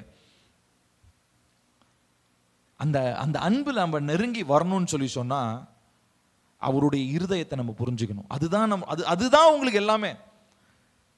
Understand the heart of God. தேவனுடைய இருதயத்தை புரிஞ்சுக்கிறதுக்கு தான் உங்களுக்கு இவ்வளோ நேரம், இப்போ 1.25 மணி நேரம் பேசியிருக்கேன் நான். அவருடைய இருதயத்தை நீங்க புரிஞ்சுக்கிட்டீங்கன்னா உங்களை சுத்தி நடக்கிற எல்லா பிரச்சனைக்கும் ஏன் வந்துச்சு, எதுக்கு வந்துச்சுன்னு எல்லாம் தெளிவா தெரிஞ்சிடும். ஆண்டவர் ப்ளூ பிரிண்ட் போட்டு காமிச்சிருவாரு. ஏப்பா இதனால இது வந்துச்சு, இதனால இது வந்துச்சு, இதனால இப்படி ஆச்சுன்னு ஆண்டவர் ரொம்ப தெளிவா எக்ஸ்பிளைன் பண்ணுவார். அவரை மாதிரி உங்களுக்கு எக்ஸ்பிளைன் பண்றதுக்கு வேறு யாருமே கிடையாது. எந்த மனுஷனும் எக்ஸ்பிளைன் பண்ண முடியாது. ஆனால் நீங்கள் செய்ய வேண்டியதெல்லாம் ஒன்று, வெளியில் நின்று எட்டி பார்க்கறத விட்டுட்டு உள்ளே வந்து அவர் மார்பில் சாஞ்சு, எசப்பான உங்கள் இருதய துடிப்பை நான் கேட்கணும்னு நம்ம ஜெபிக்க போகிறோம். யாரும் எழுந்து நிற்போமா? தேவனை நோக்கி பார்க்க போகிறோம். கர்த்தர் நம்மோடு கூட பேசியிருக்கிறார். நான் யாருக்காக இதை பேசினேன்னு தெரியல, யார் இது ரொம்ப முக்கியமாக கேட்கணுன்றது இருந்ததுன்னு எனக்கு தெரியல. ஆனால் தேவன் இந்த நாளில் பேசினாரு, நம்ம கேட்டிருக்கிறோம். ஆகையினால உங்களுடைய இருதயத்தை இனிமேலும் கடினப்படுத்தாதீங்க. உங்கள் இருதயத்தை இனிமேலும் ரெஸ்ட்ரிக்ட் பண்ணாதீங்க. ஒரு வரையறைக்கு உட்பட்டதாக வச்சுக்காதீங்க. உங்களுடைய வாழ்க்கை, உங்களுடைய ஆவிக்குரிய வாழ்க்கை வரையறைக்கு உட்பட்டது அல்ல. Your spirituality should not be restricted. உங்களுடைய ஆவிக்குரிய வாழ்க்கை கோட்டுக்குள்ள வரையப்பட்ட ஒரு வாழ்க்கை மாதிரி இருக்கக்கூடாது. அதனால தான் இன்னும் அநேக நன்மைகளை, ஆசீர்வாதங்களை, ஏன் நிறைய ஜபத்திற்கான பதில் இன்னும் உங்க வாழ்க்கையில வராம இருக்கிறதுக்கு காரணம் என்ன தெரியுங்களா? உங்களுடைய ஆவிக்குரிய வாழ்க்கை ஒரு கோட்டுக்குள்ள, ஒரு வட்டத்துக்குள்ள இருக்குது. ஆகையினால நீங்க இந்த நாளில் அதை புரிஞ்சுக்கோங்க. ஆண்டவரே, என்னுடைய ஆவிக்குரிய வாழ்க்கையில நான் இன்னும் உங்க பக்கத்துல நெருங்கி வர முடியல. கேட்கலாமா ஆண்டவர்கிட்ட உண்மையா கேளுங்க. ஏசப்பா, ஆமாப்பா, நான் உண்மையாலுமே நான் உங்க பக்கத்துல வர முடியல ஏசப்பா. நிறைய நேரம் நான் வேஷம் போட்டிருக்கிறேன், நிறைய நேரம் உங்க பக்கத்துல வர மாதிரி வந்திருக்கிறேன், நிறைய நேரம் உங்களுடைய சத்தத்தை கேட்கிற மாதிரி நான் எட்டி பார்த்தனே ஒழிய பக்கத்துல வந்து உங்க இருதய துடிப்பை கேட்கிற அளவுக்கு அந்த பொறுமை இல்லை, அந்த அந்த அந்த எண்ணம் இல்லை, அந்த ஏக்கம் எனக்கு இல்லாம போயிடுச்சு. இன்னைக்கு கிறிஸ்தவனா நான் வந்து ரட்சிக்கப்பட்டு ஞானஸ்தானத்தை எடுத்து இன்னைக்கு உங்க சரீரத்தில் ரத்தத்திலையும் பங்கெடுத்து உங்க சபையில ஒரு அங்கத்தினரா இருக்கிறேன்னு சொல்லி சொன்னா இது ஏதோ ஒரு கடமைக்காக தான் இன்னைக்கு மாறிடுச்சப்பா. ஆனா ஏசப்பா, இன்னைக்கு அதுக்காக நான் மனம் வருந்துறேன். சொல்லுங்களேன், நிறைய பேர் கடமைக்காக தான் இதை செஞ்சுக்கிட்டு இருக்கிறோம், கடமைக்காக தான் இதை செய்யறோம். ஏதோ ஒன்று செய்யணும், ஏதோ ஒன்று வரும், இல்லை ஏதோ ஒன்று நன்மை நடக்கணுன்றதுக்காக தான் நான் செஞ்சுக்கிட்டு இருக்கிறேனே ஒழிய உண்மையான அன்பினால, அன்பின் வெளிப்பாக வெளிப்பாடாக என்னுடைய ஜபங்களோ என்னுடைய நேரங்களோ இல்லப்பா. ஏசப்பா, அதற்காக நான் இப்பொழுது மனம் வருந்துகிறேன் ராஜா, இப்பொழுது மனம் வருந்துகிறேன். எதற்காக நான் உங்ககிட்ட நான் வரணும்னா, நான் உங்ககிட்ட என்னுடைய அன்பை வெளிப்படுத்தணும், உங்க அன்பை நீங்க எனக்கு வெளிப்படுத்தணும். இதற்காக தான் நான் உங்ககிட்ட வரணுமே ஒழிய வேற எந்த காரியமும் என்னுடைய வாழ்க்கையில அப்பா ஒரு பெரிய பிரச்சனையாகவோ தேவையாகவோ இருக்கக்கூடாது. எனக்கு நிறைய இருக்கலாம்ப்பா, நிறைய பிரச்சனை இருக்கலாம், நிறைய போராட்டம் இருக்கலாம். ஆனா அதுக்கு மத்தியில நான் இன்னைக்கு ஒரு காரியத்தை தீர்மானம் எடுக்கிறேன், நான் உங்க பக்கத்துல வரேன். சொல்லுங்களேன் கொஞ்சம். ஒருவேளை நீங்க அழுது சொல்லணும்னா சொல்லுங்க, எப்படி நீங்க சொல்லணும்னு நினைச்சாலும் தேவனிடத்துல சொல்லுங்க. ஆமாப்பா, நான் உங்களுடைய அன்பை நான் மறந்துட்டேன்ப்பா, உங்க பக்கத்துல என்னால வரலப்பா, நான் வரல, வர முடியல, இல்ல நான் வரல. ஏன்னா நான் என்னுடைய சுயத்தின்படி வாழ்ந்துட்டேன், என் இஷ்டத்துக்கு நான் வெளியிலேயே தான் இருந்துட்டேன், முற்றத்துக்கு வெளியிலேயே இருக்கிறேன், நான் உள்ள வரல, நான் இன்னும் உங்க கிருபாசன தண்டையில வரல, இன்னும் உங்களுடைய மார்பில் நான் சாய்ந்து கொள்ளல, உங்க இருதய துடிப்பை எனக்கு இன்னும் புரியல, உங்க இருதய துடிப்பை யாரோ ஒருத்தங்க சொல்லி தான் நான் கேட்டேன். தேவன் இவ்விதமா சொல்றாருன்னு சொல்லி ஊழியக்காரன் சொல்லி தான் நான் கேட்டேன ஒழிய நீங்க பேசுற சத்தத்தை என்னால கேட்க முடியல. வசனத்தை நான் வாசிச்சேன், ஆனா அந்த வசனத்துல இருந்து நீங்க பேசுற சத்தத்தை என்னால கேட்க முடியல. நான் ஜெபம் பண்றேன், ஆனா அந்த ஜெபத்துல நீங்க பேசுற சத்தத்தை என்னால கேட்க முடியல. காரணம், நான் இன்னும் உங்க பக்கத்துல வரல, வர வேண்டிய விதத்துல இன்னும் வரல. அப்ப இருக்க வேண்டிய இடத்திற்கு நான் இன்னும் வரல, நான் இன்னும் உங்க அருகில் நான் வரலப்பா. ஏன்னு சொல்லி சொன்னா, இதனாலதான் நான் நிறைய ஆசீர்வாதங்களை இழந்திருக்கிறேன்றதை நினைச்சு பார்க்கும் பொழுது நான் உங்க பக்கத்துல வராம இருக்கிறது தான் காரணம்ன்றதை தெளிவாக நான் புரிஞ்சிட்டேன்ப்பா. அப்ப இந்த நாளில் எங்களோடு கூட நீங்க பேசின இந்த வார்த்தைக்காக ஸ்தோத்திரம். நீங்க எங்களை அழைக்கிறீங்க, உங்களுடைய மகனாம் மகளாம் மாற்றிருக்கிறீங்க, நன்றி. ஆனா நான் வெறுமனே மகள்ன்ற அந்த ஒரு பெருமிதத்துல இருக்கிறதுக்காக இல்லப்பா, உங்க இருதயத்தை நான் புரிஞ்சுக்கணும், உங்களோடு நான் உறவு கொள்ளணும், உங்களோடு கூட உங்க சத்தத்தை நான் கேட்கணும், உங்களுடைய காரியங்களை நான் இணைந்து இருக்கணும்னு சொல்லி விரும்புறீங்க. ஆனா நாங்க எங்களுடைய எத்தனையோ உலகத்தினுடைய அலுவல்களில் சிக்கி கொண்டு பாரங்களை வச்சுக்கிட்டு கவலைகளை வச்சுக்கிட்டு அதையே எங்களுடைய புலம்பல் பாடலாக இருக்குதப்பா. உங்களை துதிக்கிற பாடல் எங்க வாயிலிருந்து வர மாட்டேனுது, புதிய பாடல் எங்க வாயில இல்லை. என் வாயை திறந்தாலே புலம்பல் பாடலா இருக்குது. காரணம், நான் தான் தப்பு, என்னுடைய தப்பிதம் என்ன தெரியுமா? நான் இன்னும் உங்ககிட்ட நெருங்க வேண்டிய அளவுக்கு நான் இன்னும் நெருங்கி வரல. என்னுடைய ஜெபத்தையும் என்னுடைய வேத வாசிப்பையும் நான் சொல்லிட்டு நான் அப்படி பண்ணிட்டேன் இப்படி பண்ணிட்டேன்னு சொல்லி என்னை நானே தேத்திக்கிறேனே ஒழிய உங்க இருதயத்தில் உள்ள சத்தத்தை கேட்கறனான்றதை நான் ஆராய்ஞ்சு பார்க்கவே இல்லையே. இது ஏன் தவறு ஆண்டவரே? இது என்னுடைய தவறு. எத்தனை பேர் இதை சொல்றீங்கன்னு தெரியல, ஆனால் நான் இன்னைக்கு உண்மையாக நான் அதை உணர்ந்து நான் சொல்றேன். என்னுடைய வாழ்க்கையில நான் இன்னும் நிறைய வளர வேண்டிய காரியங்கள் இருக்கிறது. இன்னும் நான் இருக்க வேண்டிய இடத்துக்கு நான் இன்னும் வரல. நான் ஒரு இடத்துக்கு வந்து அதுல திருப்தி அடைஞ்சவனா நான் இருந்ததுனால தான் இன்னும் மேன்மையான நிறைய காரியங்களை உங்க சமூகத்திலிருந்து என்னால் பெற்றுக்கொள்ளாம போயிடுச்சு, பெற்றுக்கொள்ள முடியாம தடையா மாறிடுச்சு. ஆனா இன்னைக்கு கர்த்தர் என்னோடு பேசின இந்த வார்த்தைக்காக ஸ்தோத்திரம். நான் உங்களிடத்துல சேரும்போது நீங்க என்னிடத்துல சேருவீங்க என்று நம்முடைய வார்த்தையை சொல்லுகிறது. இருதயத்தில் சுத்தம் உள்ளவனாய் கைகளை இரத்தத்தினாலே கழுவி இருதயத்தை சுத்திகரிப்புக்கு ஒப்பு கொடுத்து உங்க பக்கத்துல வர, உங்க இருதயத்துல நான் சாய்ந்து கொள்ள எனக்கு உதவி செய்யுங்கப்பா. இந்த நாளில் எங்களோடு நீ பேசின இந்த வார்த்தைக்காக ஸ்தோத்திரம். எல்லா கடினத்தன்மை உடைக்கப்படட்டும். ஆவியானவரே, இந்த வார்த்தையினால் நீங்க எங்களோடு பேசி எங்கள் இருதயத்திற்கு ஒரு தெளிவை நீர் தந்ததற்காக ஸ்தோத்திரம். நாங்கள் எத்தனையோ விதத்தில் ஆலயத்துக்காக சபைக்காக இன்னொன்னுலாம் நாங்கள் செஞ்சுருக்கிறோம். ஆனால் நீங்கள் எதிர்பார்க்கிறது அதெல்லாம் இல்லைண்டவரே. நீங்கள் எதிர்பார்க்கிறது நாங்கள் உங்கள் பக்கத்தில் வரணும், நீங்கள் எதிர்பார்க்கிறது நாங்கள் உங்கள் இருதயத்தில் சாஞ்சு கொள்ளணும். இதுதான் நீங்கள் எதிர்பார்க்குறீங்க. ஆனால் நாங்கள் எத்தனையோ காரியங்களை செய்கிறோம். நான் அதை பண்ணேன் இதை பண்ணேன்னு சொல்லி எத்தனையோ காரியங்களை பேசி எங்களுக்குள்ள ஒரு பெருமிதம் தான் வளர்ந்துருச்சு. ஆகையினால் அந்த பெருமை, அந்த சுய நீதி எல்லாம் இயேசுவின் நாமத்தினால உடைஞ்சு போட்டோம்ப்பா. நான் இன்னும் அதிகமாக உங்களை தேடணும்ப்பா. உங்கள் இருதயத்துக்கு பக்கத்தில் வந்து உங்களை நான் சாய்ந்து கொள்ள எனக்கு உதவி செய்யுங்கப்பா. இதனால் நீங்கள் எங்களோடு பேசின இந்த வார்த்தைக்காக ஸ்தோத்திரம். இந்த வருகிற வாரத்தில் இந்த காரியங்களை நாங்கள் இன்னும் அதிகமாக சிந்தித்து பார்க்க, பரிசுத்தத்தை குறித்து நாங்கள் இன்னும் அதிகமாக ஆராய்ந்து கொண்டே இருக்க, ஜெபத்திலே காத்திருக்க, பரிசுத்தமில்லாத காரியங்களை கர்த்தர் வெளிப்படுத்தும் போது அதை நாங்கள் விட்டு விலக, இந்த புதிய வருஷத்துல உம்மோடு இருக்கிற அந்த நெருக்கத்தினால் ஏற்படுகிற விளைவை நாங்கள் பார்க்க கர்த்தர் எங்களுக்கு உதவி செய்யும். இந்த நாளில் எங்களோடு நீர் பேசினதற்காக ஸ்தோத்திரம். நீரே உயர்ந்திரும். வருகிற நாட்கள் இன்னும் அதிகமாய் உடைய சமூகத்தில் காத்திருந்து உங்க சத்தத்தை கேட்க எங்களுக்கு உதவி செய்யும். துதிகன மகிமையெல்லாம் உமக்கே செலுத்துகிறோம். இயேசுவின் நாமத்தில் கேட்கிறோம் ஜீவனுள்ள நல்ல தகப்பனே, ஆமென். கர்த்தராகிய இயேசு கிறிஸ்துவின் கிருபையும் பிதாவாகிய தேவனுடைய அன்பும் பரிசுத்த ஆவியினுடைய காவலும் ஐக்கியமும் நம் அனைவரோடும் இன்றும் என்றும் சதா காலங்களிலும் நிலைத்திருப்பதாக. ஆமென். Praise the Lord. கர்த்தர் நம்மை ஆசீர்வதிப்பார்.